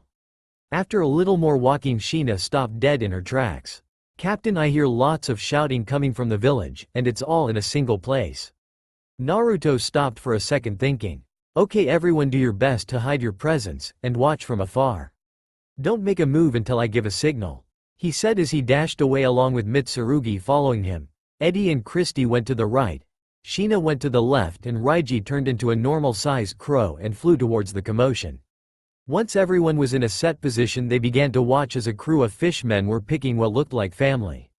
In the middle was a woman who looked like she had just gotten a bad beating and her left arm was totally broken. "Ha ha ha ha, all you humans are the same. Weak," the large fishman said. "Arlong, you swear that you'll leave my girls alone?" The fishman Arlong nodded. "That's right, as long as you die." As he was about to kick the lady in the middle until a man in all brown uniform pulled out 2 pistols and began firing at Arlong. The bullets, however, were blocked by a different fishman who had a dark gray GI on and shark-like fins on his arms. The fishman followed up by slashing the man across the chest with a sword, enough to injure but not kill him. Right after that, all of the villagers began coming down the road towards the fishman, charging at them. Naruto signaled for Eddie and Christy to stop them. Just as the two forces were about to meet, a blue slash-like beam cut between them, stopping both the villagers and the fishmen in their tracks. Once the dust had fallen, Christy and Eddie were standing with their backs to each other, Christy facing the villagers and Eddie facing the fishmen. Arlong then looked at the two with some minor irritation. "Just who the hell are you two?" Naruto then stepped out from behind the building, walking directly behind Belmir. "Yeah, they are my crew members," Naruto said, getting everyone's attention. Most of all Belmir, who didn't even hear this guy until he said something. Arlong looked towards him, getting even more angry. "And just who the hell are you?" "Me?" Naruto said while gesturing to himself. "The name's Naruto Uzumaki, but that doesn't matter right now," Naruto said as he began channeling killing intent towards Arlong and his crew, making them feel a bit uneasy. "What matters is that I'm giving you one just chance." Naruto then put up a single finger. "Just one to leave this island and never return, or me and my crew will kill every last one of you." Naruto turned up the killing intent, making some of the fishmen shake. One fishman with 6 arms even began to take a couple steps back. "Shahahahaha, you're really funny, kid. It's too bad you've got to die for threatening my crew. Chu, kill this kid," Arlong said as a large light blue fishman began walking towards Naruto. Before he could make it halfway towards Naruto, He was tackled by a large cheetah that had sent him sprawling a couple feet to the side and had quickly bitten down into his jugular. As he began gurgling for hair, the other large shark-like fishman with the sword began charging with his sword in hand. Right as he was about to reach Sheena, he was punched by Black Fist that sunk all the way into his gut and sent him into the crowd of fishmen, knocking a bunch down. Naruto just smiled as Sheena began walking away from the now dead Chu and walked in front of Belmir and the two young girls in a protective manner. Great timing, Sheena, Mitsurugi. Now where's Rei? Naruto asked, looking up into the sky. Right here, boss man, came Rei's voice as he was on top of Belmir's house in a crouched position with a pistol in his left hand. When Naruto looked up towards him, Rei gave him a mock salute. Well, good to see you're relaxing up there, Naruto said jokingly. That's it, you're all dead. I'm gonna kill all you vermin. Arlong yelled and charged at Naruto, who just smirked. As Arlong made a dash for Naruto, Naruto jumped over the girls and dashed at Arlong. He then unsealed his blade and with a single motion moved his head out of the way of the punch that Arlong sent at him, did a spinning kick straight into Arlong's gut that sent him flying backward. Naruto just smiled as Arlong quickly got up and to his surprise pulled out his teeth twice. Let's how you like this, vermin, Arlong shouted as he dashed towards Naruto again.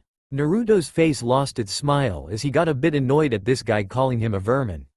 Naruto quickly swerved out of the way of one of Arlong's hand jaws and swung his sword across Arlong's body with one quick motion.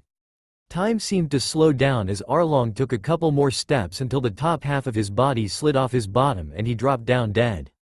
Anyone else care to test their luck? Naruto muttered in a deadly tone as a couple fishmen booked it. The others were too angry that two of the crewmates, including their captain, had just been killed. As they charged, they were quickly dealt with by the rest of the crew. After everything was said and done, if any fishmen were around, they were on the ground dead.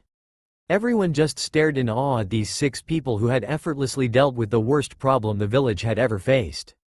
Well, what do we have here? It looks like I'll be getting a new promotion, tilde, came the very annoying voice of a rat-like man. You bastard, you've been letting these pirates do whatever they want and now you show up, shouted Belmir. Naruto just shook his head in disappointment. A crooked marine. Just another reason I hate the world government. Rei, Eddie, Mitsurugi, get rid of all of them. Nezumi was about to scream but was cut off by a bullet through his skull from Rei. The 3 then quickly dispatched the marines. Hey, why don't you two go play with the pretty kitty while my friend helps out your mommy, okay? Naruto said in a gentle childlike voice. The 2 girls were a bit nervous as first but eventually started to play with Sheena when she bopped them with her tail. Naruto then ordered the others to help out in what way they could. He and Rei went inside to help Belmir, while Rei did. Naruto just wanted to talk to her. Well, that was annoying. How long have those guys been here? Naruto dragged it out as if asking for your name. Oh, I'm Belmir. And they've been here for about 2 months, although they just recently started causing problems, she said while looking down. Well, no need to worry, though I would like it if you could do me a couple favors in return, Naruto said while looking at her. Belmir stiffened at what he said. Like what? She said suspiciously. Naruto just laughed and put his hands up in defense. And nothing bad, I promise, and it's all optional. You don't have to do anything you want. Belmir relaxed greatly at hearing this. Okay, then I'll bite. What do you need? She said as Rei began wrapping up her wounds. Well, number 1, I would like to know where the Marines base and those fishmen's pirate base is, Naruto said while sitting back in a kitchen chair. Well, Arlong Park is just 3.5 miles east from here and the Marines base is on the other side of the island. Naruto nodded. Alright, second thing is that I don't have someone who specializes with guns on my crew. I was wondering if you wouldn't mind joining? Naruto said with smile. Wait a second, you do realize that I have 2 daughters to take care of, right? Naruto nodded. Yup, and since I'm pretty much the king of Amazon Lily, so they will be extra safe on that island, Naruto said as both Rei and Belmir's eyes widened at that. I'm sorry, but this is my hometown. I've got my oranges to tend to, and I love it here. So I'm sorry, but I can't leave, Belmir said with a gentle smile. Naruto sighed a bit in disappointment, but smiled at her honesty. Don't worry about it, I wouldn't want to make you do anything you don't want to anyway. But there is one last thing I'd like for you to do for me. Once I go take one of the Navy ships at the Marine base on the other side of the island, I'm going to give you the number for the Den Den Mushi. What I want you to do is call me if you or the people here are ever in danger, okay? Naruto asked. Belmir just nodded, a bit confused. Also, I want you to call me on any important news you might find out. Anything like important navy plans or any up-and-coming pirates you might think are important enough to tell me about. Belmir simply laughed and gave Naruto a knowing yet almost flirtatious look. So you want me to be an informant for you, is that it? She asked with one eyebrow raised. It was at this time Rei was finished bandaging her up and put her left arm in a sling. Naruto then told him to go help the villagers outside and leave him and Belmir alone. Well, yay, I guess, if that's what you want to call it. Naruto said, standing up and leaning against the wall. Sure, I can do that for you, after all that's not hard to do. Al thought. She let it hang in the air as she slowly got up and sauntered her way towards Naruto. Is that all you want? Because I could pay you with my body, she said in a seductive whisper right into Naruto's ear to the point he could feel her breath. Naruto though slid away from her. Cough cough. Sorry, but I'm taken. While extremely tempting, no thanks. Belmir then put on adorable pout. Ah, maybe next time. She giggled as she saw Naruto dart out the door. Whoever got him is one lucky girl. Somewhere in Amazon Lily. Achoo, Boa Hancock sneezed. Bless you, sister. Are you catching a cold? Sanderson said. Thank you, and no, Naruto must be thinking about how beautiful I am. Hancock replied, getting a sweat drop from her sister. Arlong Park with Naruto and the crew. Alright, look for any that could be of use to us on future voyages. The six then split up looking through the giant building. After searching through the building, the crew had come out with multiple log posts and a couple, at least 400 million berry. They gave the most of the cash they found to the village since it was theirs in the first place. Rei came had on a sleeveless black vest on and strap that held multiple pistols. You know, these guys had a lot of guns, surprisingly. The list of things continued on, like swords, blankets, jewelry. Naruto just nodded to himself and sealed all of the contents up in a scroll. So that's something that sealing can be used for? Came Shina's voice as she stood next to Naruto, who nodded. That is quite a handy skill to have, said Mitsurugi, who was now sporting two katanas on his side. One was green and black while the other was all black, but the craziest sword he was holding over his shoulder. It was a giant saw-like sword with 6 shark-like teeth on one side. Holy shit, Mitsurugi, I see you found yourself a new toy. Naruto joked. Mitsurugi only laughed along. Yes, I found this sword to be quite impressive, not just because its sheer size, but it must have taken a master craftsman to create this sword. It truly is one of a kind, Mitsurugi said while taking a couple practice swings with it. Alright, let's get out of here. I don't want to miss the party they're going to throw. That night at the town party, Naruto was sitting in a chair laughing his ass off with his crew and some of the villagers who were telling some funny stories, until he heard a small voice come from below him. Excuse me, mister. He looked down to see Belmir's 2 little girls. Hello there, how can I help you too? Naruto said with a smile. We just wanted to thank you for helping out our mom. Nami said with a blush on her face. Naruto made a face. Oh well, you're welcome, and what would your names be? The 2 little girls just smiled. I'm Nami, said the orange-haired girl. And I'm Nijiko. Naruto nodded towards both of them. Well, it was a pleasure meeting you too. If you ever set sail onto the Grand Line and need some help, get my number from your mom and call me up, okay? Both girls nodded, then scurried away back to their home. The next day, after going back to Marine Base and picking up a ship, Naruto and the crew sailed back around to meet up with Shanks' ship. Oi Naruto, we almost sunk your new ship because you didn't warn us. Shanks joked. Yay, right, like you could sink a ship, Mr. Handicapped. Naruto teased back. Hey, wait a second and we can set sail. Naruto then flashed into Belmir's house and left her a note and 6 of his Hiraishin kunais. The note had the Den Den Mushi transponder number and an explanation on the kunais. After flashing back, they set sail towards the island they would be training in. A little while later, Naruto got a call on his Den Den Mushi. Hello? Is this Naruto? Belmir asked jokingly, obviously knowing it was him. Why yes it is, Tilda. Naruto sang into the transponder, snail joking back with her. I just wanted to thank you for opening your arms out to help Nami and Nijiko. You have no idea how much I appreciate that. Belmir said sincerely. No problem at all, I meant what I said, and if they ever to set sail to the Grand Line, I want you to call me so I can lend them a helping hand if they ever need it. Also make sure they take at least one of the kunai with them and I'll be able to get to them in flash. Belmir's eyes somewhat widened. So you really can transport anywhere you want as long as these things are in the area? Belmir asked in amazement. As something to that nature anyway, I'll catch you around. Belmir, stay safe. Naruto said as he hung up. After following Shanks' ship for some time, they came upon the island Naruto assumed he would be training on for a year. It was a small remote island that had tropical feel to it. It wasn't extremely large or small, it was about average. Naruto looked over to Shanks and shouted, "So this is where I'm gonna be training for the next year with you?" Shanks only nodded and smiled. "Alrighty then, let's get to it." Naruto shouted again. 1 year later. "Well little brother, it's been fun, but it's time for us to get out of here. We've definitely spent too much time in the East Blue for far too long," Shanks said, putting both hands on Naruto's shoulder.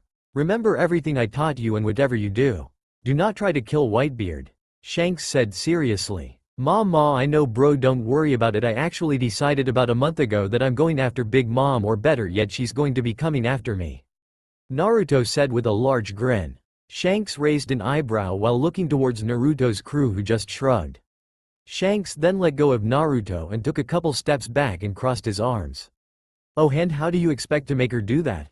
Naruto looked back at Shanks and shook his head. "Now where would be the fun in telling you that? All I can tell you is that it's going to happen on an island called No Man's Island. It's pretty deserted cause it's in the calm belt and it's a little rocky. But besides that, you'll have to use your own methods to find out," Naruto said as he turned his head away from Shanks. Shanks got ticked off and punched him in the top of the head. "You little punk, since when can you leave out details on your plans to me, huh?" Shanks screamed as he shook Naruto back and forth, holding him by his jacket that Sanderson gave him. After a little while, Shanks' crew was able to pry Shanks from Naruto. Naruto had swirls in eye from being shook so much. "Ugh, red-haired asshole," Naruto muttered in a low voice.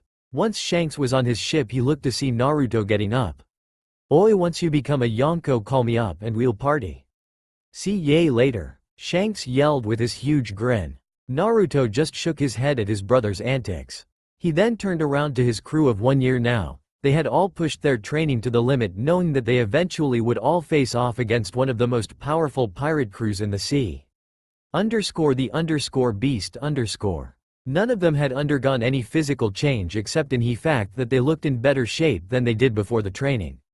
"Alright everyone, I decided we're going to get a new ship before we go take out Big Mom, got it?" Naruto said with a smile as he got nods from everyone else. "Also, I've decided our pirate crew's name is going to be the Maelstrom Pirates." Everyone nodded, thinking that to be an acceptable name. "So where are we going to find this ship, Captain?" Raiji said. Naruto put a hand on his chin as if thinking. "Well, there's an island in the calm belt called Tech 1. It's supposedly a marine base with advanced ships being made there. And if there are some crazy ships being made, I want one," Naruto said with a nod. "Set a course, Tech 1 Island, that's where we're headed next." Before everyone could give a yes, Captain, Mitsurugi stepped up. "Excuse me, Captain, but I was hoping we could make a stop before going to this island." Naruto's eyebrows raised a bit before nodding for him to continue. "You see, I have niece here in this sea. If my memory serves me correct, she should be around the age of 17 now. Her name is Kuina. I wish to bring her along on this voyage as it was the wish of her late mother, my sister, that I eventually take up the mantle as her sensei. So please take me to her island," Mitsurugi asked his captain. Naruto just stood silently for a second before smiling. "Set a course for her island, but Mitsurugi, know that if she joins us as part of our family and our crew, she must be able to hold her own against the people we will soon come to face," Naruto said in a serious tone. Mitsurugi stared back and nodded at him and got back to his post. _the beast _. After sailing for a couple days, they came across the island. Naruto allowed Mitsurugi to go get his niece. Naruto, on the other hand, had felt something very interesting on this island that he had to see for himself. Later on at night, a hooded Naruto found himself standing on the headpiece of a ship that happened to be a dragon. Naruto could only smirk and hope that this was the legendary Monkey D. Dragon's ship. Naruto's hopes were answered when he had to spin around and block a kick that sent him flying towards the mast of the ship. Naruto flipped himself so he landed on the mast and used chakra to stick to the surface of the mast. He was even more surprised when he had to jump forward back to where he was to avoid being kicked into the ship by Dragon who had appeared above him. Landing back towards the front of the ship, Naruto was now on high alert. He had slightly underestimated Dragon like an idiot. He should have known he was the most wanted man in the world for nothing. Naruto was brought out of his musing as Dragon appeared in front of him with a serious face. "Who are you?" Naruto could only smile more as he felt the power coming of this guy. "Naruto Uzumaki is my name. And since you're probably wondering why I'm on your ship, it's to test myself against you," Naruto said as he pointed right index finger at Dragon. "You see, soon enough I'm going to be taking on Yonko, so I'd like to see where I stand against the most wanted man in the world." Dragon's serious demeanor was slightly lost with slight grin and laugh. I can tell just by the fact that I was only able to sense you once you stepped foot on my ship, you're no slouch. But then again kid, neither am I," Dragon said as haki began to come off of him in waves. "So kid, still think you got what it takes?" Naruto had to admit if he had to guess Dragon's level it would definitely be around Shank's level. Though Naruto wasn't one to be shown up, so he also unleashed his own burst of haki. With both of these forces colliding, the air began to grow thick and spark of electricity could be seen from time to time. Naruto only laughed a bit before concealing his haki once again. "I got what I came for," Naruto said with smile. "I'm confident that we faced off right now you would probably be the one to come out with the win." Dragon stared at Naruto for a moment before laughing. "Well, now that you said that, wouldn't it be smart of me to eliminate you now?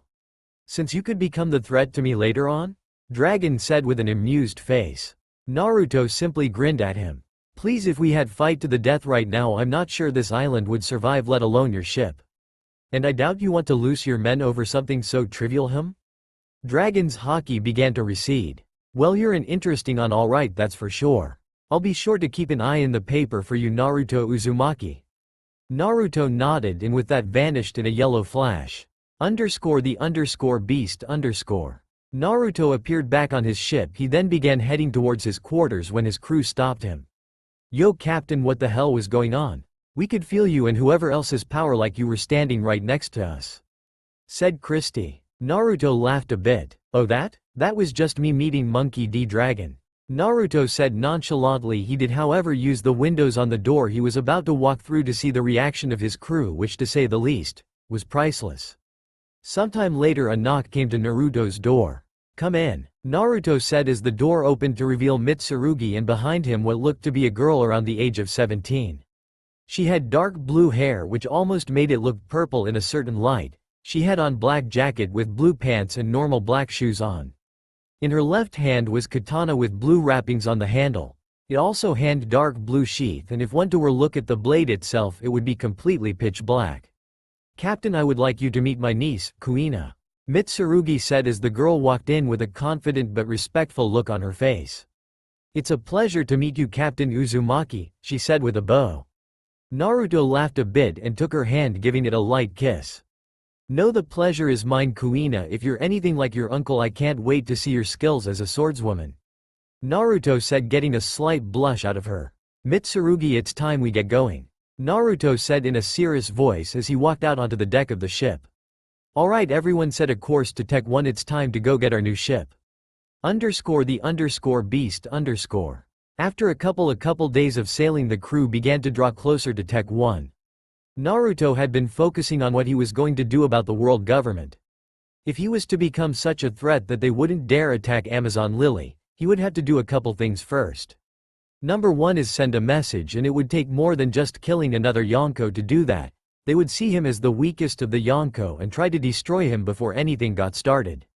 While Naruto was sure he could kill an admiral himself, he knew if almost anything were added onto that he would be taking a huge gamble. So that meant that 3 total things needed to be done before he could keep Amazon Lily safe. Number 1 would be to get a group or army strong enough to be a threat to the world government, so attacking them would be more trouble than it's worth.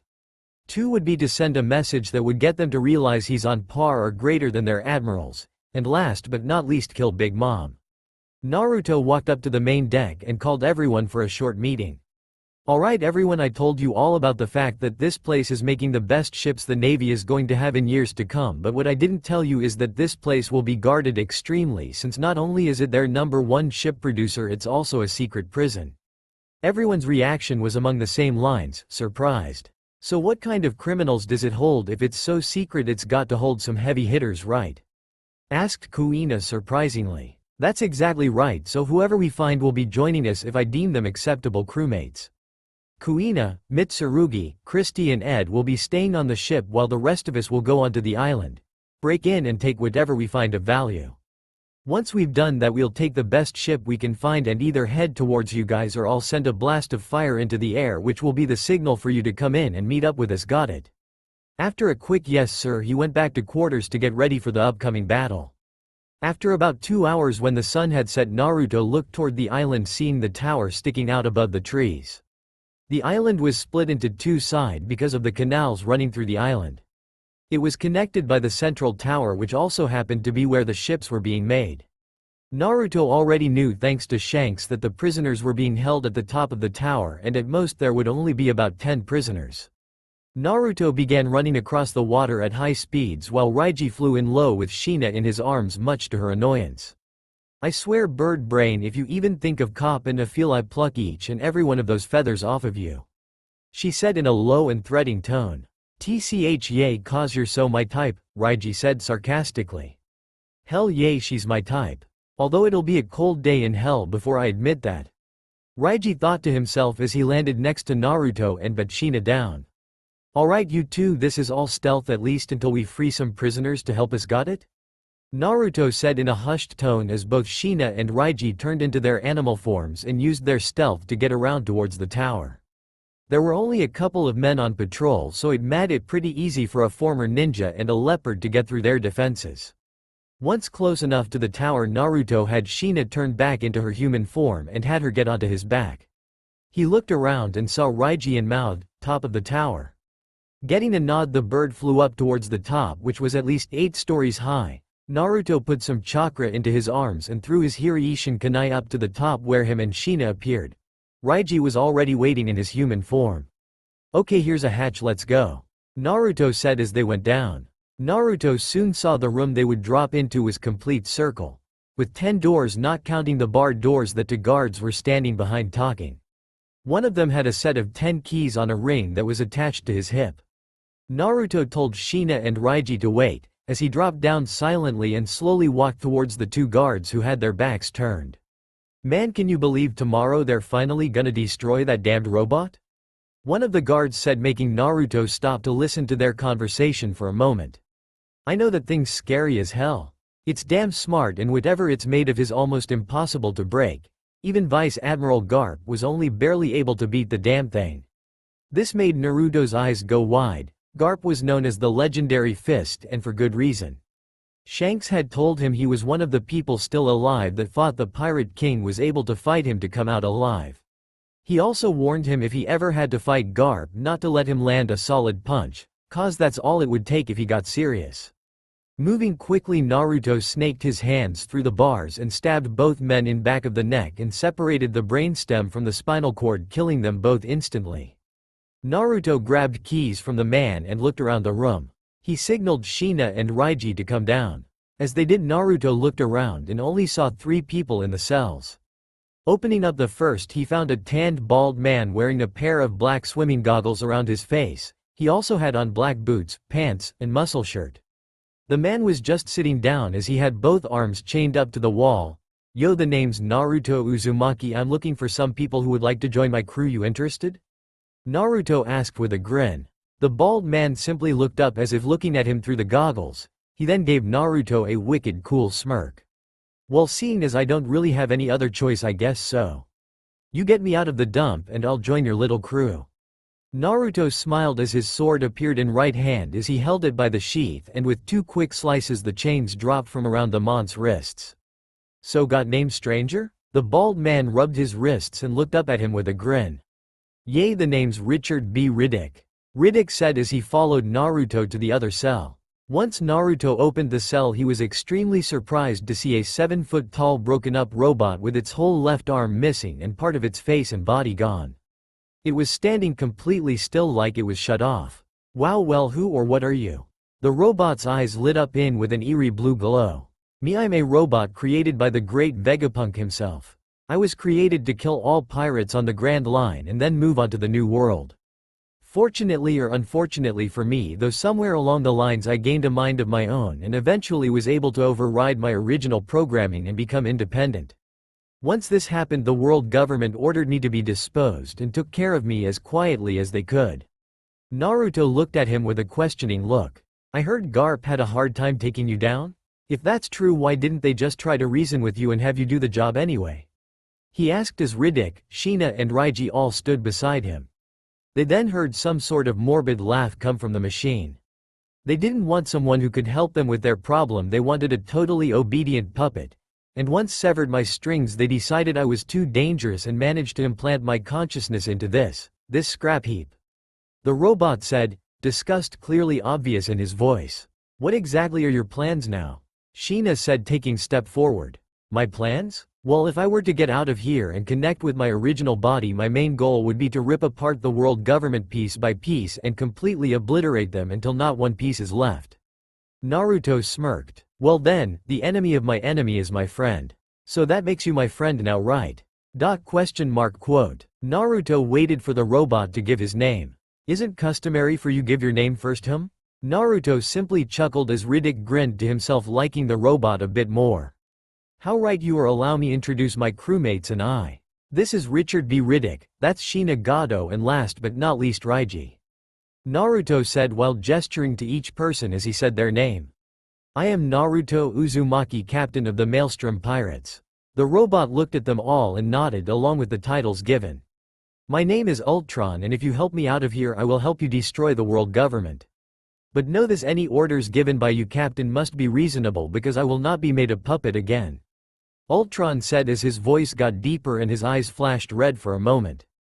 Naruto smiled and put his hand out to shake, Ultron then quickly complying and shaking it. Good, we have a deal, Ultron. Naruto said as he walked out towards the last door. As he opened it up he smiled. And who's behind door number THR? Quote. Naruto's voice dyes his throat as soon as he saw the man sitting there chained up. He, it would have been much more ironic if I was door number 1, wouldn't you say, brother? Quicker than could be seen, Naruto slashed the man's cuffs off of him. Gee, Gaara? How are you here? Naruto stammered out as he looked at his long-lost brother. I got the same deal as you, that man said I was to wait and you would find me. Gaara said with small smirk of his own. Well, welcome to my crew, Gaara. Naruto said as he gave Gaara a strong hug and then walked outside to the others. Everyone, this is Gaara, long-lost brother. Gaara, that's Sheena, Raiji, Riddick and Ultron. Gaara gave a slight nod to them. Alright, let's get out of here. Naruto said as he walked up to the gate and unlocked it. Captain, I know where my original body is, I can feel it's 3 floors down. Naruto nodded. Okay, you. Raiji and Riddick, go get your body back. Once you do that, meet us at the bay where the main ships are. When I was on the top of the tower, I was one of the ships, recently built ships docked. Me, Sheena and Gaara are going to take the one with Leviathan written on the side. Ultron nodded and ran off with Riddick and Raiji. So, Gaara, can you fight? Naruto asked as they walked towards a window looking towards the bay. Yes, due to my new powers I can make anything around me not living turn into sand. I believe it was the Suna no Mi Paramisha type. Gaara said. Naruto was about to reply when base's sirens went off. Well, no need to be quiet anymore, do your thing. Naruto said looking at Gaara, who nodded. Gaara then put his hands on the ground. Ground death. Suddenly everything from the top floor and the floor below turned to sand. Sheena stumbles a bit as the ground changes and is caught a sand clone of Gaara. Hang on, Gaara says as they make their descent down towards the ship. Naruto throws a Hiraishin Kunai down on the ship and teleports down. He then proceeds to begin slicing the crew members apart. Soon they hear an all-hands-on-deck call as about 100 crew members fill onto the ship. A man with a vice admiral's jacket who has a scar going down his left eye and has a cigar in his mouth steps out onto the deck. Well, isn't this a surprise? You must be very clever to find this place. It's not even in any records the Navy has, so that begs the question, how did you know about it, him? The vice admiral asks with a smirk. Naruto smiles back at him. It doesn't matter how I know. What matters is that this ship is going to be mine along with the 3 prisoners I just broke out of here.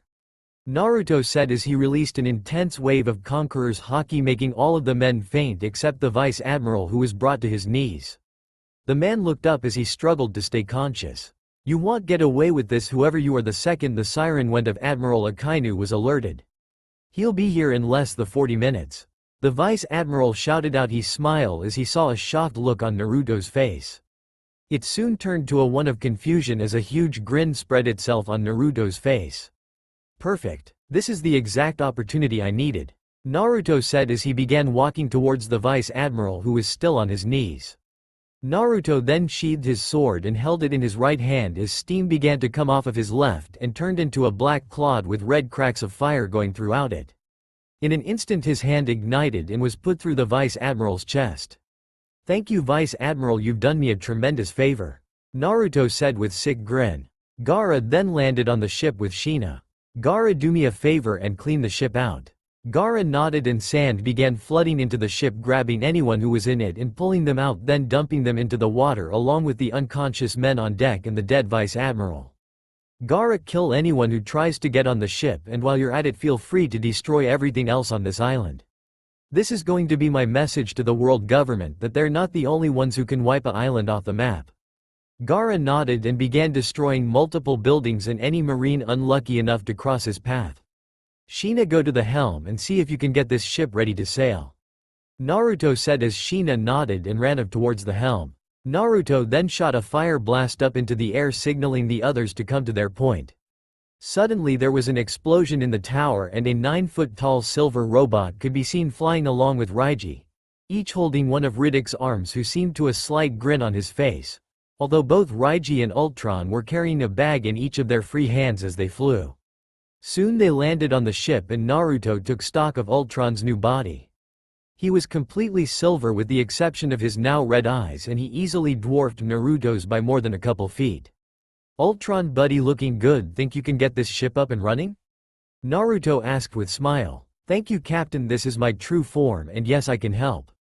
"Oh, we should leave soon. This island will blow up in about 2 hours. I set the timer on the self-detonator." Naruto's eyes widened a bit and nodded. Ultron then walked off and dropped the bag. Naruto looked in the bag to see weird-looking guns. Then looked at Raiji and Riddick, who already had 2 holsters on them. Raiji had his holders behind his back, while Riddick had one on each thigh. He also notices Riddick had 2 blades behind his back. If he had to guess, they would probably be Ulax. "Nice gear, what is all of it?" Naruto asked. Riddick stepped up, looking at all of it. "Well, apparently they were on the verge of mass-producing some new types of weapons. We grabbed as much as we could and then grabbed the blueprints and destroyed the rest of them. To be honest, I think we have the only blueprints left unless they have another island like this. And if they don't, well, we just set them back at least a decade or so." Riddick finished with grin and patted him on the shoulder as he grabbed the bag Ultron dropped. Just then the other ship decided to come up next to them. "Alright, hurry up, get everything from that ship to ours." "Gaara." Naruto shouted. Gaara then flew back over to the ship. "This is the rest of crew. I need you to help get everything from that ship to this one, got it?" Gaara nodded as everyone began getting to work. Naruto finally got to really examine the ship. It was very similar to large navy ship, except it had 2 3-barrel cannons. One in the front and on in the back, and on each side it had 2 double-barrel cannons. Overall, it was a very impressive ship. "Naruto, everything is ready," Mitsurugi yelled. Naruto nodded as they began to set sail toward the front of the island. "Alright everyone, I want you all to start sailing away. I'm gonna stay here," Naruto said, much to the shock of his crew. "Hey, don't worry about it, okay? I got my Hiryushin Kunai here. So if I do get into deep, I'll just transport back to the ship," Naruto said with a smile and then got serious. "Besides, killing an admiral right now would speed my plans up immensely. It's a chance I can't let slip away. This is a direct order, got it?" Everyone nodded. "Good, now set sail for Candyland Cove. I'll see you all in a little," Naruto said as he took off his jacket and gave it to Kuina. "Keep that safe for me, please." Naruto then did a back flip onto the water and ran back onto the island. The beast. He silently stood on a rocky part of the island as was pretty flat for at least a mile. After a while he sensed someone coming, someone strong. I guess Akainu finally got here. And he guessed right soon enough. The red dog himself was standing about 25 yards away from him. So you're Akainu, huh? Naruto said, studying the man as he noticed the tattoo going up his neck. Hey, I know you. You're that magma guy, the first decked in the face back Sabaody. Although I guess you wouldn't recognize me since it was a sucker punch. Naruto though aloud, scratching the back of his head while looking down. That just gives me all the more reason to kill you, boy. Absolute justice will be dealt out here today, and then I'm going to find your crew and destroy them as well. Akainu said with deadly serious face. Naruto just laughed it off. Yay, right. You kill me? Ha, that's a good one, Naruto said. Akainu then grew a smirk that Naruto wasn't quite sure how he felt about. I suppose another good one would be telling you once I'm done with the lot of you I'll be going to that snake whore of yours on Amazon Lily for partnering with you. Naruto's eyes widened as the quickly flashed crimson red. That's right, boy, I know about you and her, and being an admiral I have the right to revoke anyone's status as warlord. Once I do, I'm going to enjoy watching her burn alive, while wipe Amazon Lily from the map and from all of history in the name absolute justice. That is the fate you share with her, boy. Suddenly a huge blast of haki was unleashed from both men. Akainu was extremely surprised when his power was dwarfed by the boy in front of him.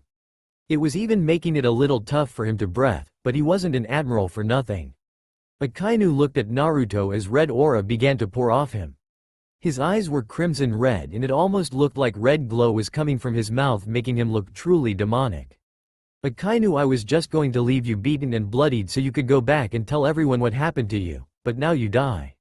Now you die, Naruto shouted as he darted out towards Akainu in a zigzag-like pattern, his eyes left behind a trail of crimson red. Akainu acted quickly and throwing both hands out and shooting two fast-flowing currents of magma at Naruto. Naruto, using his quick reflexes, used his momentum and jumped just over the flow of lava. He planted his foot right onto Akainu's face, crumpling up his hat in the process. He then flipped off of him, and as he landed right behind him, he drew his sea stone sword and slashed down into Akainu's back while he infused it with haki so he could deal the maximum amount of damage. Akainu's eyes went wide as he felt the right side of his back almost sliced wide open. Quickly turning around to face Naruto, he ended up turning right into Naruto's sword, stabbing him in the left shoulder.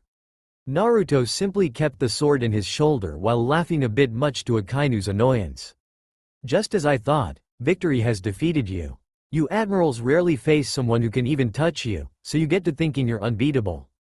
Well, I'm here to tell you that you can die just like any other scumbag. He then did a quick spin as his foot turned to a dark fire-like foot and collided with Akainu's face, sending him flying back.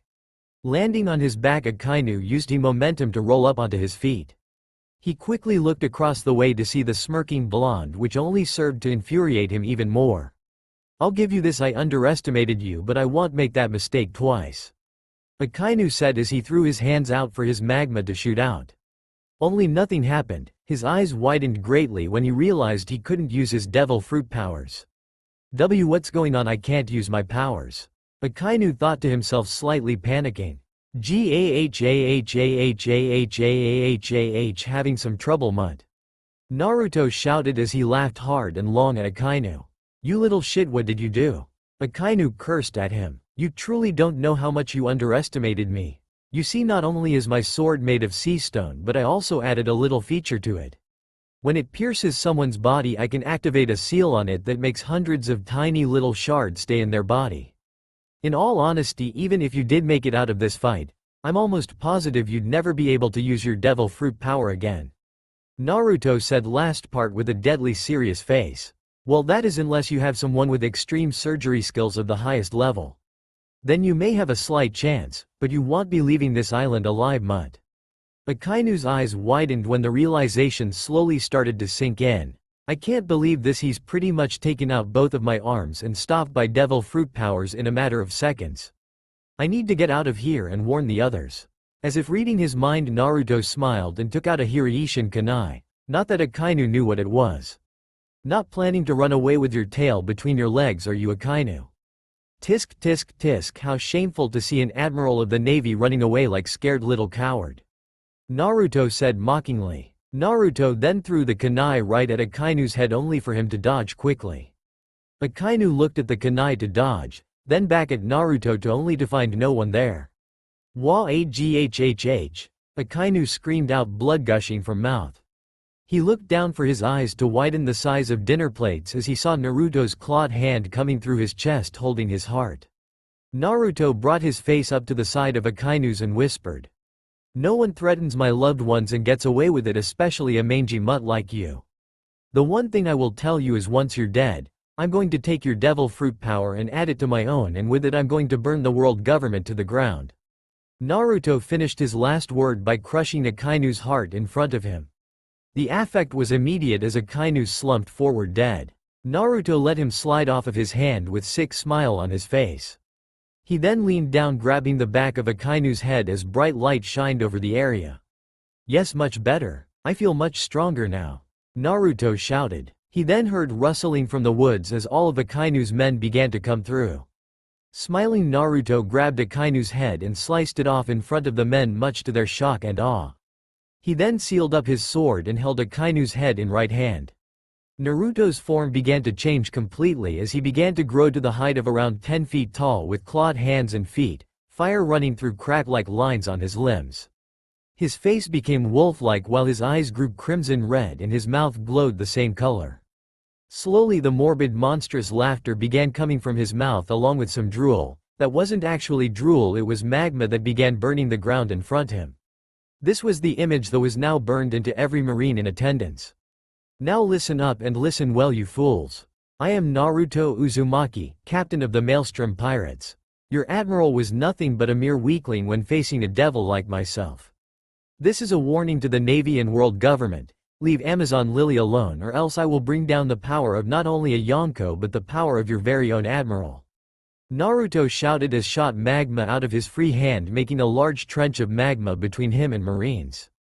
"This is your only warning," he said as he threw Akainu's severed head into the magma and watched it melt. "Oh, and by the way, this island is going to explode in I'd say 5 minutes, so I'd hightail it out of here if I were you," Naruto said with a chuckle as he disappeared in a red flash.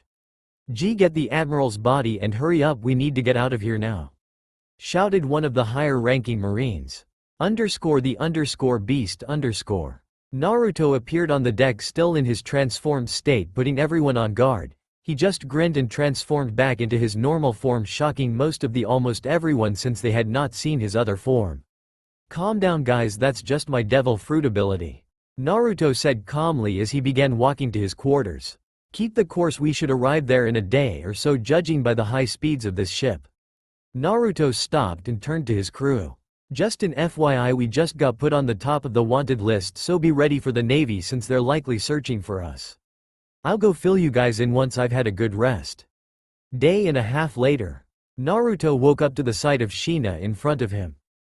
She's cuter than I realized," he thought to himself.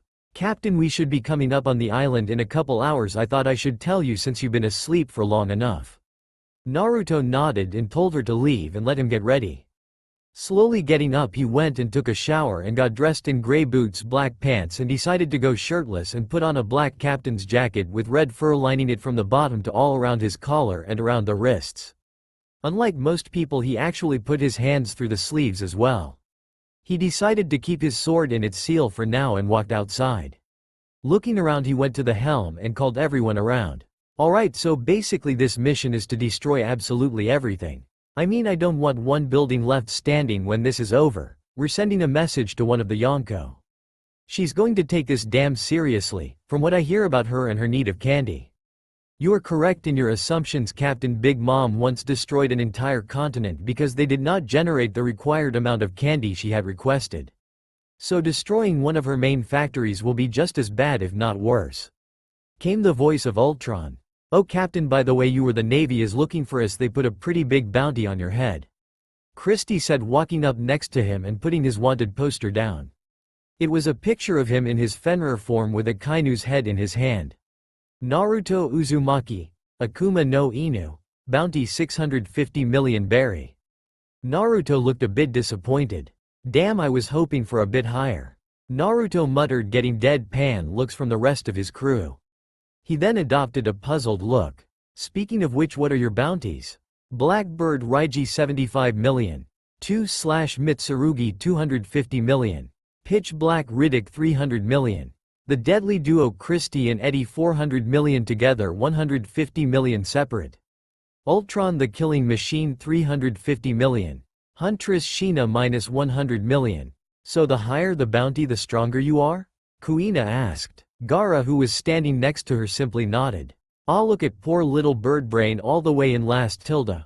Sheena said in a teasing tone as Raiji just sat in corner with a stick poking at the ground muttering how life's not fair. Naruto just shook his head at the nurse of his crew. Alright, so I decided I'm gonna sit this one out. Gaara, I'm officially making you first mate since I know you've led armies into battle before, so you're more than experienced enough to lead these guys into battle. So it'll be Gaara, Ultron, Riddick, Christie, Eddie, Kuina and Mitsurugi. This way if anyone is hurt they'll be able to come back to a well-rested medic. Everyone nodded at his logic. Naruto, what do you want the status of island to be in terms of destruction? Gaara asked with slight grin on his face. Well, I don't want any buildings still standing and I want all the candy destroyed except one piece, and a note for her. _the_beast_. Big Mom, I have horrible news. Some poor random soldier said as the giant form of Big Mom turned around. What is it? And where is my candy? Big Mom yelled in anger, shaking the building. There is no sea candy. Someone destroyed everything and L left this. The man said, handing Big Mom the letter. Hello there Big Mom, this is Naruto Uzumaki, captain of the Maelstrom Pirates. As I'm sure you're well aware of by now, I just destroyed one of your little candy factories. Unless you want me to continue systematically destroying each of your candy factories, meet me on No Man Island in 2 weeks. P.S. I left one piece of candy for you. Might want to eat it, it's probably going to be the last one you ever have. Big Mom crushed up the note and ate it along with the piece of candy and the man who told her the bad news. Set a course for No Man Island now. This Uzumaki bastard thinks he attacked me. I'm going to crush him into jelly, then spread him over some candy and feast on him. Big Mom said with an angry scowl as she walked to the deck. _the_beast_.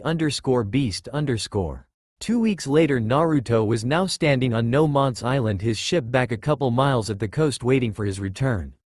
There was also his large eye hovering high above the island watching down. Back on the ship, Gaara had made a large screen so all the crew members could watch the battle as it took place. So who wants to place bets on how the captain's going to win? I bet he melts her in a river of magma. Ray shouted. Kuina began to turn green and was about to heave up her lunch until Ashina's fist slammed down onto Ray's head. You idiot, shut up, you're about to make Kuina sick. I'll be fine, that's just a pretty messed up sight to think about. Kuina said, shaking her head of the queasiness.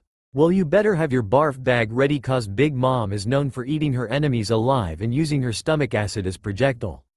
Said Riddick as he was sitting on top of large box while sharpening his blades.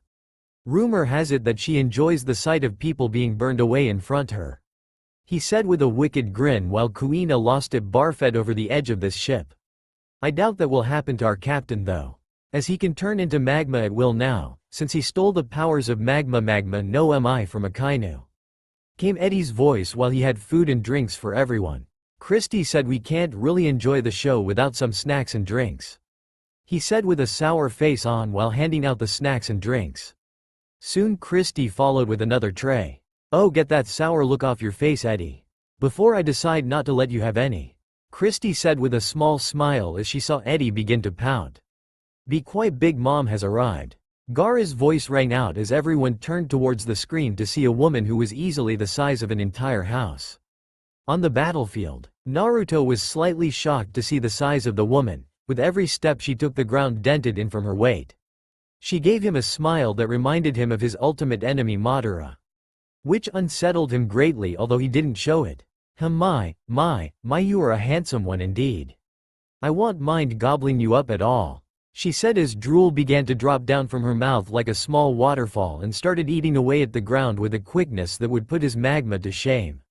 As tempting of an offer as that is, I'm afraid I'll have to decline since you'll be dead in a little bit, Naruto said and quickly brought out his sea stone sword in his right hand.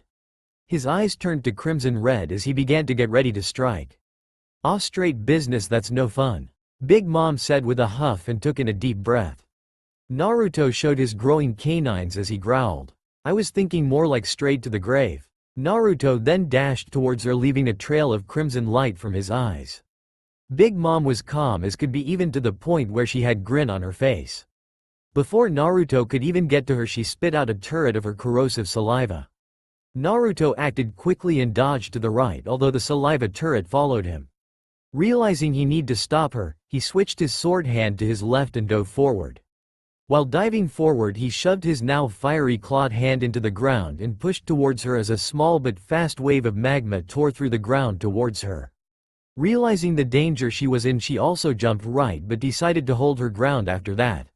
She looked into the air and began spitting a turret of acid high into the air so it would come down like rain. Naruto's eyes widened as he moved his hand in a raising motion as a dome of magma surrounded him. Magma shield. Two can play at this game. Naruto shouted as he waited for the acid to stop falling before he opened up the magma dome. Great eruption. Naruto began punching up into the air, watching his magma fists fly up and slowly begin to come down, gaining speed. As if from a Looney Tunes show, Big Mom pulled out two gigantic meat cleavers and began cutting through the magma fists while blasting some out of the air with her acid saliva.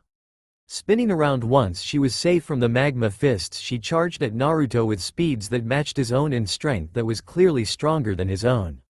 He got nicked a coup times from the blades while parrying and blocking, but the nicks he got were gashes that bled heavily due to the size of meat cleavers. Dodging again, Naruto did a back flip and with it brought up a wall of magma to separate them, only for it to be sliced down the middle with the cleaver, although now it began to melt, leaving Big Mom with one weapon but still on the chase. Shit, this big ass bitch is way too big to be this fast. I've got to end this soon or she'll catch me slipping soon. Naruto kept running as he got to area of flat land and dropped his sword to the ground and shoved both into the ground and turned into his werewolf form, then waited.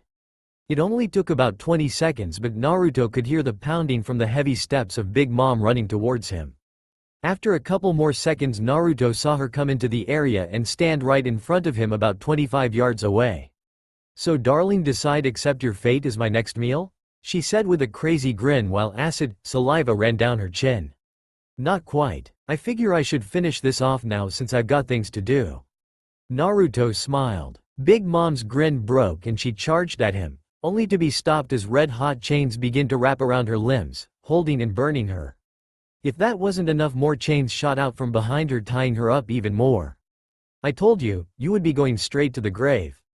Big Mom finally was able to break through the hot chains and was so preoccupied with the chains she didn't notice the ground begin to get soft until she took a step and her leg broke straight through the ground into a pool of magma that began melt the ground and begin to swirl. And your grave shall be at the bottom of my magma maelstrom. Naruto screamed as his demonic side was showing in full affect. Big Mom was now waist deep in the magma maelstrom and could be seen gritting her teeth in pain. You little bastard, I won't go that easily. She shouted as it drew in what little breath she could and spit out a large bullet towards Naruto, who was unable to move due to his hands being in the ground, and took the glob straight to the chest where his heart was. After getting sent back a couple feet by the impact of the acid, Naruto could hear the lasting screams of Big Mom as she died. Naruto looked down to his chest to see sand getting some of the acid off, although he could tell he was in deep shit as the acid had pretty much eaten through his skin already. He was going in and out of consciousness when he felt himself get lifted up by sand. The last thing he saw was Gaara rushing him back to the ship and Raiji next to him trying to save his life. _the beast _. Naruto woke up to the feeling of something wrapping around his chest. He opened his eyes and saw Raiji changing his bandages. Well, look who decided to wake up. Raiji said with a grin, looking down towards his captain as he finished up on the bandaged. He sat up, groaning a bit as he slid on some black pants and boots and a gray jacket with black cuffs and lining. Raiji, how long was I out? He asked as he began to roll his shoulders then neck. Why, you've been out for 2.5 weeks, Captain. Raiji said as he looked down. Something Naruto noticed right off the bat. Raiji, what's wrong? Raiji looked down for a moment. You should go outside and see for yourself. I'll explain on the way to the main tent, he said as he walked out followed by Naruto. Naruto looked around and noticed they were still on No Man's Island, except there were tents everywhere with different-sized women all over the place that looked like Amazons. It only took Naruto a quick second to realize what had probably happened. Quickly turning to Raiji, Naruto yanked him up. "Where's Hancock?" he said, not with anger but with fear in his voice. "She's in the main tent," Raiji said and pointed to the largest one in the distance. Quickly before Raiji could say anything else, Naruto disappeared using Soru. He appeared at the tent in an instant. Quickly walking through, he saw Gaara, Ultron, Mitsurugi sitting across from the Gorgon sisters and a short little woman who Naruto remembered as Nyan. He also noticed Riddick was standing next to him as he had just silently walked over to him. "Lots happened while you were out, boss. Better you hear everything from them than just from me," Riddick said as he walked over behind Gaara's chair. Before Naruto could take another step, his whole head was swallowed in a valley of soft, squishy goodness. "Naruto, I'm so glad you're okay. You had me worried sick," came Boa's voice as she let Naruto, only to see a concerned look on his face. "I'm a little bit more worried about you right now," he said as he looked around. "Tell me what happened," he said to her. Boa looked sad as she led Naruto to her seat and sat him down, followed by her sitting on his lap. It all happened so suddenly, no one was ready for the Navy to act so drastically. It was 3 days after your victory over Big Mom. We received a message that said the Navy decided you were too big of a threat to go unchecked and they would be at Amazon Lily in a day. I don't know if they knew you were incapacitated or not, but they sent a buster call after us led by the last 2 admirals, Kizaru and Aokiji. Naruto's eyes widened at that look towards Gaara, who nodded grimly towards him.